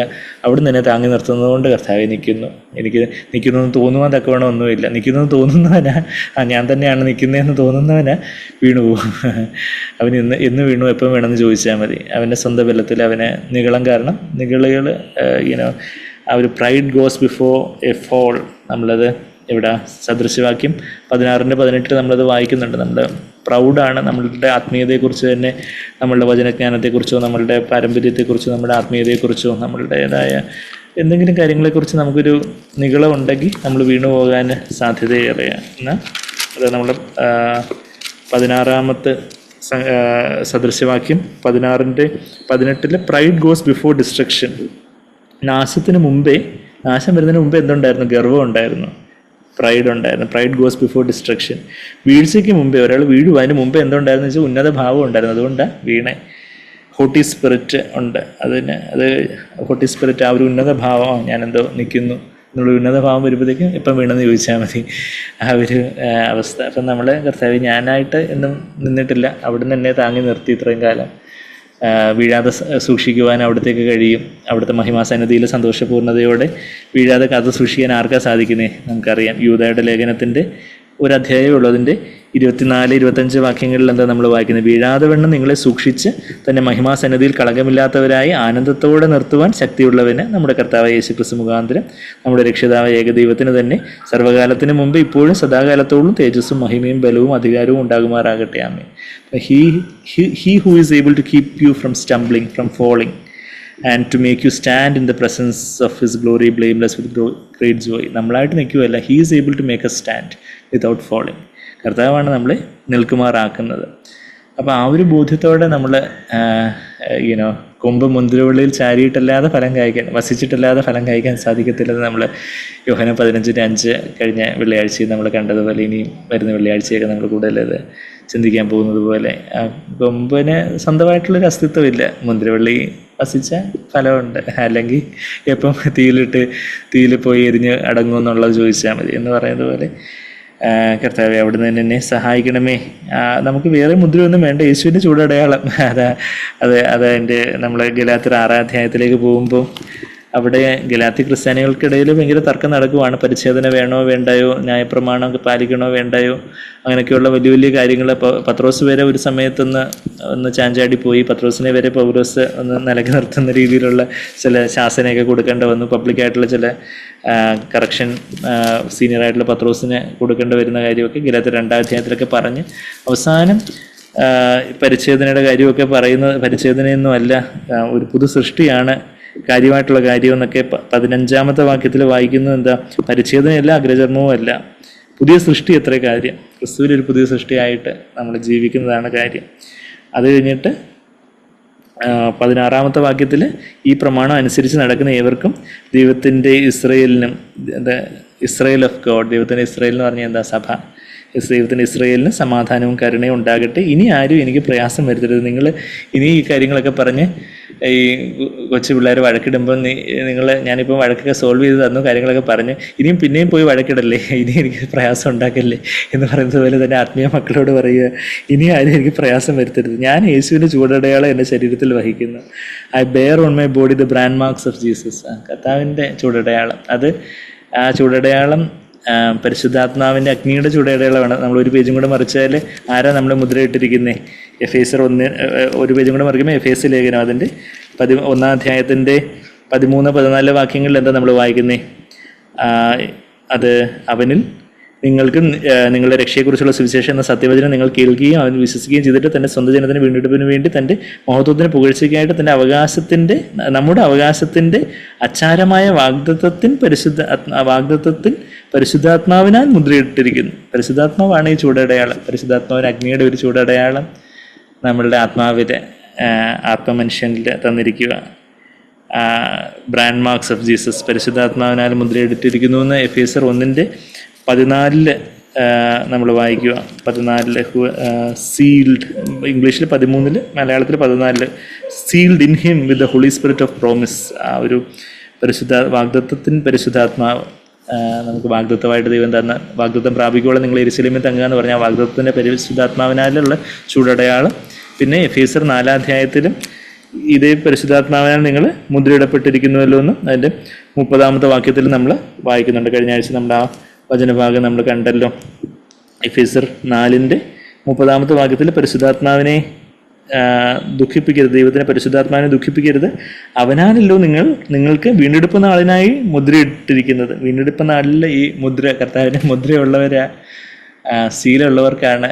ചിലയിടത്ത് അറ്റസ്റ്റൊക്കെ ചെയ്ത് നല്ല സീല് ക്ലിയർ ആയിട്ടില്ല, സീലില്ല, സീല് ഉണ്ടെങ്കിൽ അക്സെപ്റ്റ് ചെയ്യത്തുള്ളൂ. കർത്താവിൻ്റെ ചൂടടയാളം സീല്, ആ സീല് മതി നമുക്കല്ലാതെ ഈ ക്രിസ്തുവിൻ്റെ സീലൊന്നും വേണ്ട, ഈ വ്യാജൻ്റെ സീലൊന്നും നമുക്ക് വേണ്ട. നമുക്ക് നമ്മളുടെ സാക്ഷാൽ ക്രിസ്തുവിൻ്റെ സീല് തന്നെ നമുക്ക് മതി.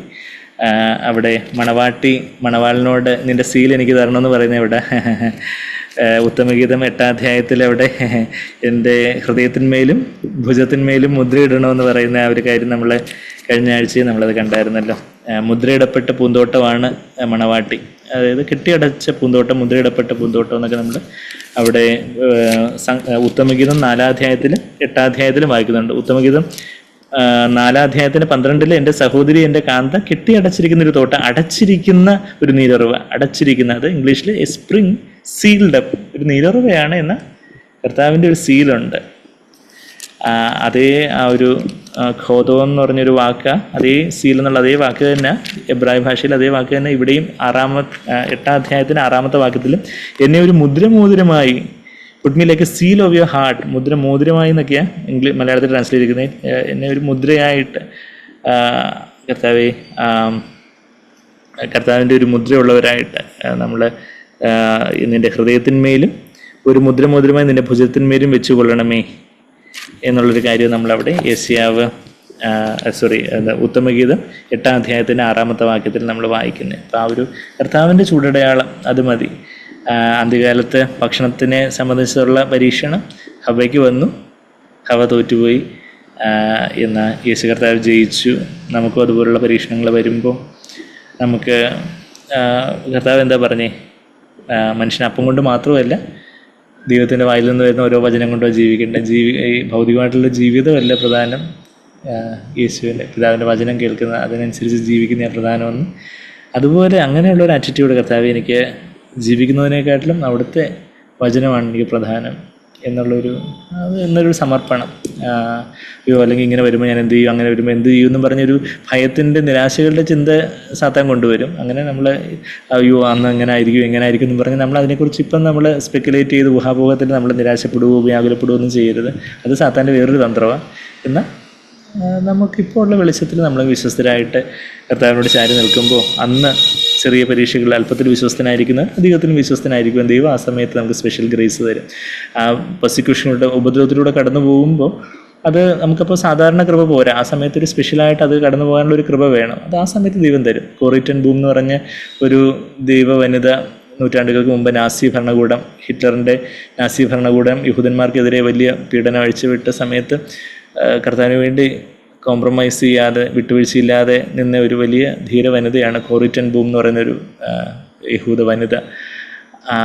അവർ പറയുന്ന ഒരു സാക്ഷ്യം നമ്മൾ പലപ്പോഴും, ഞാൻ തന്നെയും പലപ്പോഴും സഹോദരങ്ങളൊക്കെ നമ്മൾ കേട്ടിട്ടുണ്ടായിരിക്കും.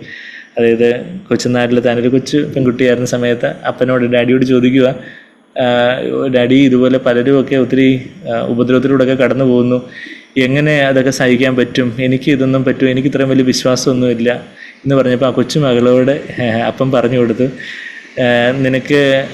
നിന്നോട് ഞാനൊരു ട്രെയിൻ ടിക്കറ്റ് എടുക്കാൻ പറയുവാണെങ്കിൽ എപ്പോഴാണ് ഞാൻ ട്രെയിൻ ടിക്കറ്റിനുള്ള ഫെയർ നിൻ്റെ കയ്യിൽ ഏൽപ്പിക്കുന്നത്. അപ്പം പറയും അത് ട്രെയിനിൽ പോകുന്നതിന് തൊട്ട് മുമ്പേ ടിക്കറ്റ് എടുക്കേണ്ട സമയത്ത് ഫെയർ ഏൽപ്പിക്കും. അതുപോലെ തന്നെ ദൈവം എപ്പോഴാണോ നിനക്ക് ഇതുപോലുള്ളൊരു പരീക്ഷയിലൂടെ കടന്നു പോകേണ്ട ഒരു ആവശ്യമില്ല, ആ സമയത്ത് ദൈവം അതിനുള്ള കൃപ തരും എന്ന് പറയുന്നത് പോലെ. സോ അത് നമ്മുടെ ജീവിതത്തിൽ ഇതുപോലുള്ള മുദ്രയേൽക്കുന്ന ആ ഒരു തലത്തിലേക്കൊക്കെ ലോകം, അതുപോലെ ലോകമെമ്പാടും അങ്ങനെ കോടിക്കണക്കിന് പേര് നമ്മുടെ ചുറ്റും അങ്ങനെയൊക്കെ എടുക്കുന്ന ഒരു സമയത്ത്, ആ സമയത്ത് കർത്താവിന് വേണ്ടി നിൽക്കുവാൻ ശദ്രക് മേശക് അബേദ്നെഗോ അവർ ബിംബത്തെ വണങ്ങാതെ നിന്നു, ബാക്കിയുള്ളവരെല്ലാം മുട്ടുമടക്കി അവിടെ താണു വീണ് കിടന്നു എന്ന് പറഞ്ഞതുപോലെ കർത്താവ് നമ്മളെ നിർത്തും. കർത്താവ് വീഴാതെ നിൽക്കുവാൻ ആയിരങ്ങളും പതിനായിരങ്ങളും നമ്മൾ ഇടത്തും വലത്തുമൊക്കെ വീണാലും കർത്താവ് ബാധ കേൾക്കത്തില്ലെന്ന് അവിടെ 91 സങ്കീർത്തനത്തിൽ പറയുന്നത് പോലെ നമ്മളും വീണു പോകാതിരിപ്പം കർത്താവ് നമ്മളെ സഹായിക്കും. നമുക്ക് 18ാമത്തെ വാക്യം കൂടെ ഇപ്പോൾ ജേക്കബ് ബ്രദർ വായിക്കുമല്ലോ. ജസ്റ്റ് ബ്രദർ കറസ്പോണ്ടിങ് പോർഷൻ ഇപ്പം ഡിസ്പ്ലേ ചെയ്യുക. വാക്യം 18. ഇവിടെ ജ്ഞാനം കൊണ്ട് ആവശ്യം, ബുദ്ധിയുള്ളവൻ മൃഗത്തിന്റെ സംഖ്യ ഗണിക്കട്ടെ, അത് ഒരു മനുഷ്യന്റെ സംഖ്യ അത്രേ, അതിന്റെ സംഖ്യ 666. പരിശുദ്ധാത്മാവ് ഇവിടെ നമ്മോട് ചില കണക്കുകൂട്ടലുകൾ നടത്താൻ ആവശ്യപ്പെട്ടിരിക്കുന്നു. നമുക്ക് ചില കണക്കുകൾ നോക്കാം. ബൈബിൾ 6 എന്നത് മനുഷ്യനെ കുറിക്കുന്ന സംഖ്യയാണ്. മനുഷ്യൻ 6-ാം ദിവസമാണ് സൃഷ്ടിക്കപ്പെട്ടത്. അതുകൊണ്ട് 666, അതായത് 6 3 വട്ടം ചേരുന്നത് ദൈവത്തിന് തൃത്വത്തിന് തുല്യമാകാനുള്ള മനുഷ്യന്റെ ശ്രമത്തെയാണ് കുറിക്കുന്നത്. അതുപോലെ 8 എന്ന സംഖ്യ പുതു സൃഷ്ടിയുടെ സംഖ്യയാണ്. കാരണം യേശു ക്രിസ്തു 8-ാം ദിവസം, അതായത് ആഴ്ചവട്ടത്തിന്റെ 1-ാം നാളിൽ ആണല്ലോ ഉയർത്തെഴുന്നേറ്റത്. അതുപോലെ സംഗീതത്തിലും 8-ാമത്തെ വർണ്ണം പുതിയ സപ്തസ്വരത്തിന്റെ തുടക്കമാണല്ലോ. ഗ്രീക്ക് ഭാഷയിൽ, ഇത് പുതിയ നിയമം ആ ഭാഷയിലാണ് എഴുതപ്പെട്ടിട്ടുള്ളത്. ഓരോ അക്ഷരത്തിന്റെയും സംഖ്യാശാസ്ത്രപരമായ ഒരു മൂല്യമുണ്ട്. യേശുവിന്റെ പേര് ഗ്രീക്കിൽ എഴുതുന്നത്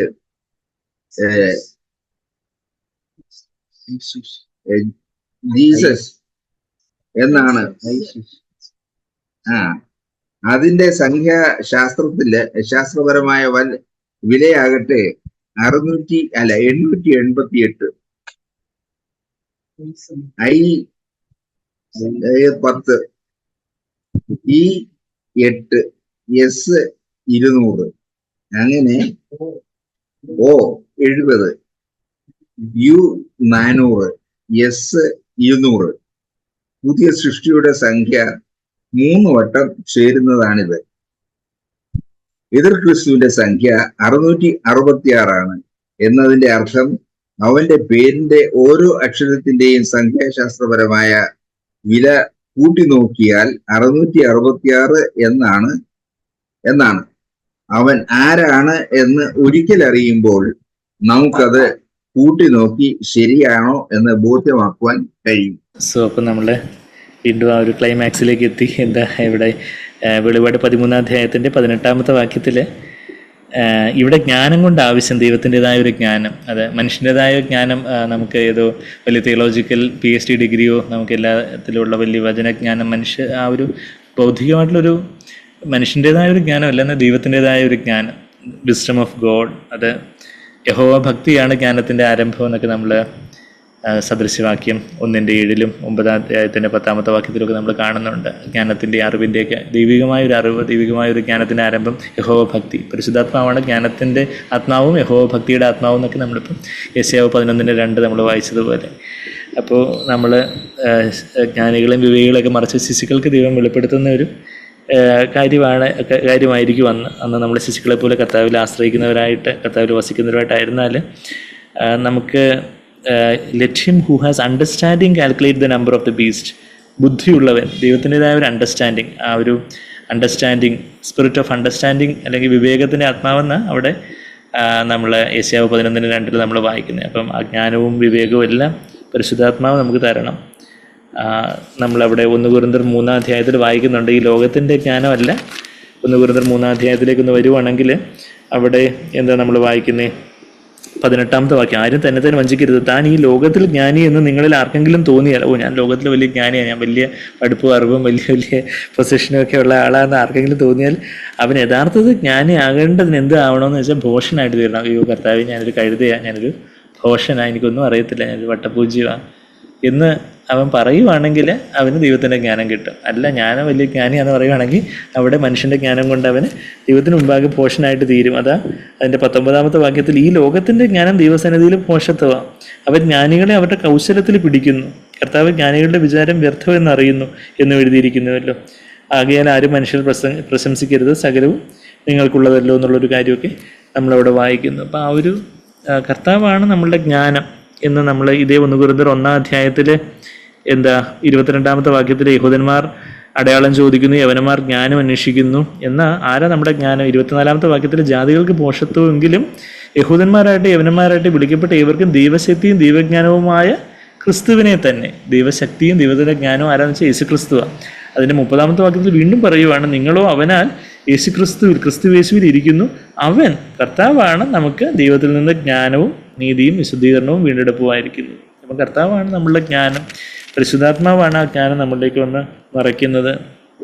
അത് പരിശുദ്ധാത്മാവ് നമുക്ക് യഹോഭക്തി, യഹോഭയം എന്ന് പറഞ്ഞാൽ, യഹോഭക്തി എന്ന് പറഞ്ഞാൽ കർത്താവിനെ ഞാൻ എൻ്റെ ചിന്തകളിലും വാക്കുകളിലും ഒക്കെ കർത്താവിനെ പ്രവൃത്തികളിലൊക്കെ ഞാൻ കർത്താവിനെ വേദനിപ്പിക്കൂ എന്നുള്ളൊരു ആരോഗ്യകരമായ ഒരു ദൈവഭയം ഉള്ളവർക്കാണ് യഥാർത്ഥത്തിലുള്ള ജ്ഞാനം ലഭിക്കുന്നത്. നമ്മളത് ആ സദൃശവാക്യത്തിലെ 1-ാം അധ്യായത്തിൽ അതിൻ്റെ 7-ാമത്തെ വാക്യത്തിൽ fear of the Lord is the beginning of knowledge എന്ന് വായിക്കുന്നുണ്ട്. യഹോഭക്തി ജ്ഞാനത്തിൻ്റെ ആരംഭമെന്ന് നമ്മളിവിടെ വായിക്കുന്നുണ്ട്. പിന്നെ അതേ സദൃശവാക്യം 9-ാം അധ്യായത്തിലേക്ക് പോകുമ്പോൾ അതിൻ്റെ 10-ാമത്തെ വാക്യത്തിൽ യഹോഭക്തി ജ്ഞാനത്തിൻ്റെ ആരംഭം, fear of the Lord is the beginning of wisdom, beginning of knowledge. ദൈവത്തിൻ്റെതായ ഒരു ആത്മീയമായിട്ടുള്ളൊരു അറിവായാലും ആത്മീയമായ ജ്ഞാനമായാലും അതെല്ലാം യഹോഭക്തിയാണ് അതിൻ്റെ ആരംഭം. നമുക്ക് ദൈവത്തോടുള്ളൊരു ഭയഭക്തി ബഹുമാനം ഉണ്ടെങ്കിൽ പരിശുദ്ധാത്മാവിനാണ് നമുക്ക് ഭയഭക്തി ബഹുമാനം തരുന്നത്. പരിശുദ്ധാത്മാവിനാണ് നമുക്ക് ജ്ഞാനവും അറിവും ഒക്കെ തരുന്നത്, ആ ഒരു ദൈവികമായ അറിവ് തരുന്നത്.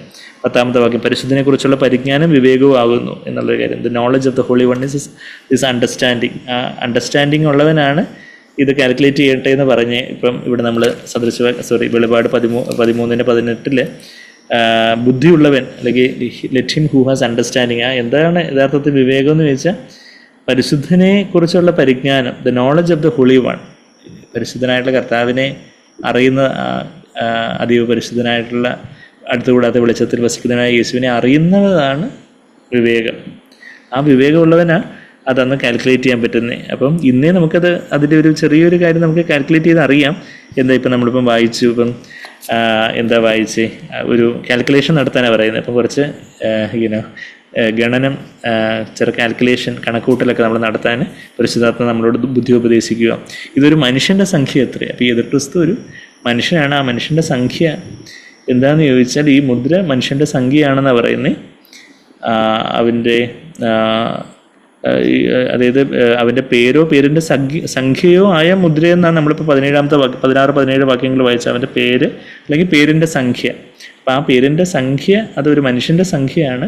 അതിൻ്റെ സംഖ്യ 666, 666 ആണെന്നുള്ളൊരു കാര്യം നമ്മളവിടെ വായിക്കുന്നു. പല ബാർകോഡിലും പല പല തരത്തിലുള്ള ഇതിലുമൊക്കെ ഈ 666 എന്നുള്ളത് സെറ്റിൻ ബിഷപ്പേഴ്സിന് വളരെ ഫേവറേറ്റ് ആയിട്ടുള്ള കാര്യങ്ങളായിട്ടൊക്കെ കേട്ടിട്ടുണ്ട്. ആ 666 അത് മനുഷ്യനെ കുറിക്കുന്നൊരു സംഖ്യയാണ് 6 എന്നുള്ളൊരു കാര്യം നമ്മളിപ്പം പുസ്തകത്തിൽ വായിച്ചതുപോലെ, വിജയം പുസ്തകത്തിൽ വായിച്ചതുപോലെ മനുഷ്യൻ 6-ാമത്തെ ദിവസമാണ് മനുഷ്യനെ സൃഷ്ടിച്ചത്.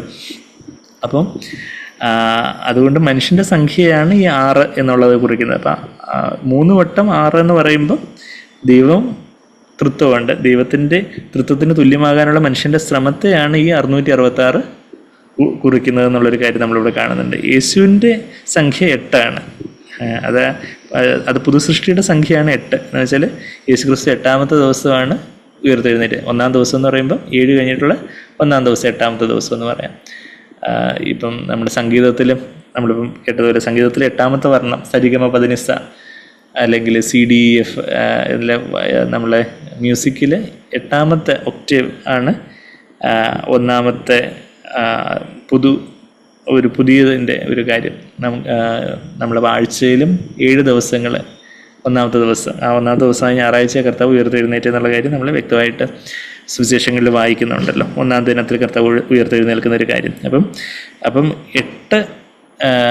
യേശുക്രിസ്തുവിൻ്റെ സംഖ്യ 666 യേശുക്രിസ്തുവിൻ്റെ സംഖ്യയാണെങ്കിൽ യേശുക്രിസ്തുവിൻ്റെ സംഖ്യ 888 എന്ന് നമ്മൾ കാൽക്കുലേറ്റ് ചെയ്താൽ കിട്ടുന്നൊരു സംഖ്യ ആയിട്ടാണ് നമ്മളിപ്പം വായിച്ചത്.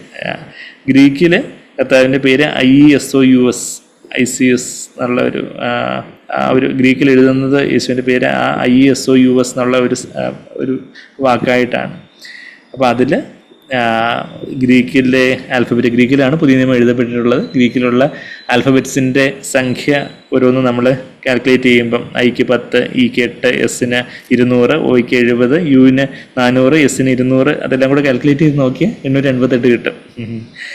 അത് പുനഃസൃഷ്ടിയുടെ സംഖ്യ 3 വട്ടം ചേരുന്ന, പുതുസൃഷ്ടിയുടെ സംഖ്യയായിട്ടുള്ള 8 3 വട്ടം ചേരുന്ന 888.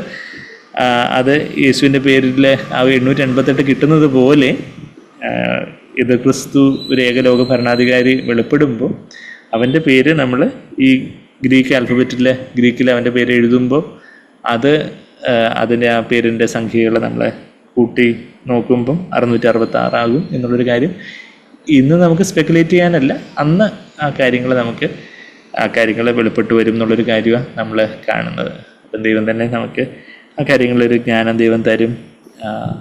ആ സമയത്ത് ഇന്ന് തന്നെ അല്പത്തിൽ വിശ്വസ്തനായിരിക്കുന്നവൻ, ലൂക്കോസ് 16:10 പറയുന്നത്, he who is faithful in little will be faithful in much also. നമ്മൾ അല്പകാര്യങ്ങളിൽ ദൈവം ഇന്ന് ഏൽപ്പിക്കുന്ന ചെറിയ ചെറിയ കാര്യങ്ങളിൽ ഒരുപക്ഷെ ദിവസവും നമ്മൾ വചനം ധ്യാനിക്കാനും കർത്താവിനോട് കൂടി ഇരിക്കാനും പാപത്തെ ജയിക്കാനും കർത്താവിനെ സാക്ഷിക്കാൻ കിട്ടുന്ന അവസരങ്ങൾ പാഴാക്കാതെ കർത്താവിനെ ഉയർത്തുവാനും പ്രാർത്ഥിക്കുവാനും കൂട്ടായ്മയ്ക്കുള്ള സമയം യൂട്ടിലൈസ് ചെയ്യാനും അങ്ങനെയൊക്കെയുള്ള ചെറിയ ചെറിയ കാര്യങ്ങളായിരിക്കും. ആ കാര്യങ്ങളിൽ നമ്മൾ വിശ്വസ്തരായിട്ടിരുന്ന വലിയ പരീക്ഷണങ്ങൾ വരുമ്പോഴും നമുക്ക് ശക്തരായിട്ട് നിൽക്കാൻ പറ്റും. പക്ഷെ നമ്മൾ അന്നങ്ങ് ശക്തരായിക്കോളാം പറഞ്ഞാൽ നമ്മളെ ക്രൂസിൽ അപ്പുറവും ഇപ്പുറവും കർത്താവിൻ്റെ അപ്പുറവും ഇപ്പുറവും 2 കള്ളന്മാരുണ്ടായിരുന്നു. ഒന്ന് പ്രതീക്ഷയ്ക്ക് വക നൽകുന്നൊരു കള്ളനാണെങ്കിൽ മറ്റൊരു മുന്നറിയിപ്പ് തന്നെ വക നൽകുന്ന കള്ളനാണെന്ന് സാഗ്ബേർ പറയുന്നത് നമ്മൾ കേട്ടിട്ടുണ്ടായിരിക്കും. അതായത് അവസാനം ഞാനങ്ങ് മാനസാന്തരപ്പെട്ടാളോ എന്ന് പറയുന്നവർക്ക് എന്താ, അവിടെ ഒരു സൈഡിലെ കള്ളനെ അവനെ പറ്റിയില്ല, എന്നാൽ വേറൊരു സൈഡിലെ കള്ളന് അവിടെ ഒരു പ്രതീക്ഷയുണ്ട്. അപ്പം അതുകൊണ്ട് നമുക്ക് ദൈവം തന്നിരിക്കുന്ന ഈ ഒരു സമയത്ത് പൂർണ്ണമായിട്ടും കർത്താവിൻ്റെ വിഭാഗം മാനസാന്തരപ്പെടാനും കർത്താവിൻ്റെ ജ്ഞാനം കർത്താവിൻ്റെ വചനത്തിലൂടെ നമുക്ക് അധികമായിട്ട് നമ്മൾ അവിടെ 119 സങ്കീർത്തനത്തിൽ നമുക്ക് എങ്ങനെ ജ്ഞാനം ലഭിക്കുന്നതെന്ന് ചോദിച്ചാൽ 119 സങ്കീർത്തനത്തിൽ അവിടെ വചനത്തിലൂടെ ദൈവത്തിൻ്റെ ജ്ഞാനം, വചനം അനുസരിക്കുന്നത് കൊണ്ട് തൻ്റെ ഉപദേശകന്മാരെക്കാട്ടിലും തനിക്ക് ജ്ഞാനം ഉണ്ടെന്നുള്ളൊരു കാര്യമാണ് നമ്മൾ 119 സങ്കീർത്തനത്തിൽ വായിക്കുന്നത്. 119 സങ്കീർത്തനത്തിൻ്റെ 98, 99, 100 വാക്യങ്ങൾ നമ്മൾ വായിക്കുവാണെങ്കിൽ അവിടെ എന്താ നമ്മൾ വായിക്കുന്നത്? 119 സങ്കീർത്തനത്തിൻ്റെ 98 വാക്യത്തിൽ 97 ഇങ്ങനെ വായിക്കുന്നത്, നിന്റെ ന്യായപ്രമാണം എനിക്ക് എത്രയോ പ്രിയം, ഇടവിടാതെ അത് എൻ്റെ ധ്യാനമാകുന്നു. ഇടവിടാതെ വചനം ധ്യാനിക്കുന്ന ഒരു മനുഷ്യൻ. 98 വാക്യം, നിന്റെ കൽപ്പനകൾ എന്നെ ശത്രുക്കളേക്കാൾ ബുദ്ധിമാനാക്കുന്നു, അവ എപ്പോഴും എൻ്റെ പക്കലുണ്ട്, എപ്പോഴും ദേ ആർ എവർ മൈൻ, അവ എപ്പോഴും എൻ്റേതാണ്.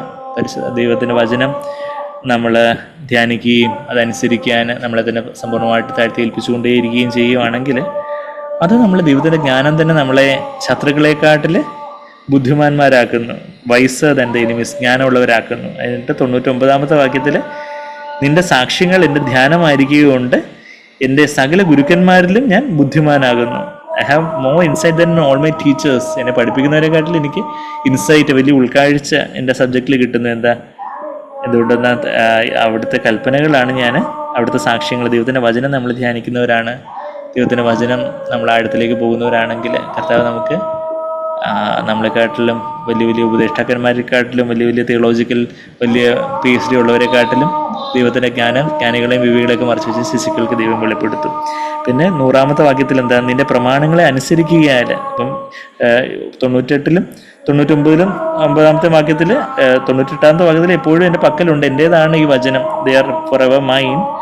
99 വാക്യത്തിൽ ഞാൻ അതിനെ ധ്യാനിക്കുന്നു, ഈ വചനത്തെ ഞാൻ ധ്യാനിക്കുന്നു. 100-ൽ പറയുന്നത് ഞാൻ പ്രമാണത്തെ ധ്യാനിച്ച് കഴിഞ്ഞിട്ട് പിന്നെ അങ്ങ് മാറ്റിക്കളയുന്നില്ല, അതിനെ അനുസരിക്കുന്നു. ആ വചനം പറയുന്ന കാര്യങ്ങൾ, ഒരു സാഹചര്യങ്ങൾ, പ്രലോഭനങ്ങൾ, പ്രതിസന്ധികളൊക്കെ വരുമ്പോൾ കർത്താവിൻ്റെ വചനപ്രകാരം ഞാനൊരു നിലപാടെടുക്കുന്നു. കർത്താവിൻ്റെ പരിശുദ്ധാത്മാവിൻ്റെ ചോദനയ്ക്കായിട്ട് ഞാൻ ഏൽപ്പിച്ചു കൊടുക്കുന്നു.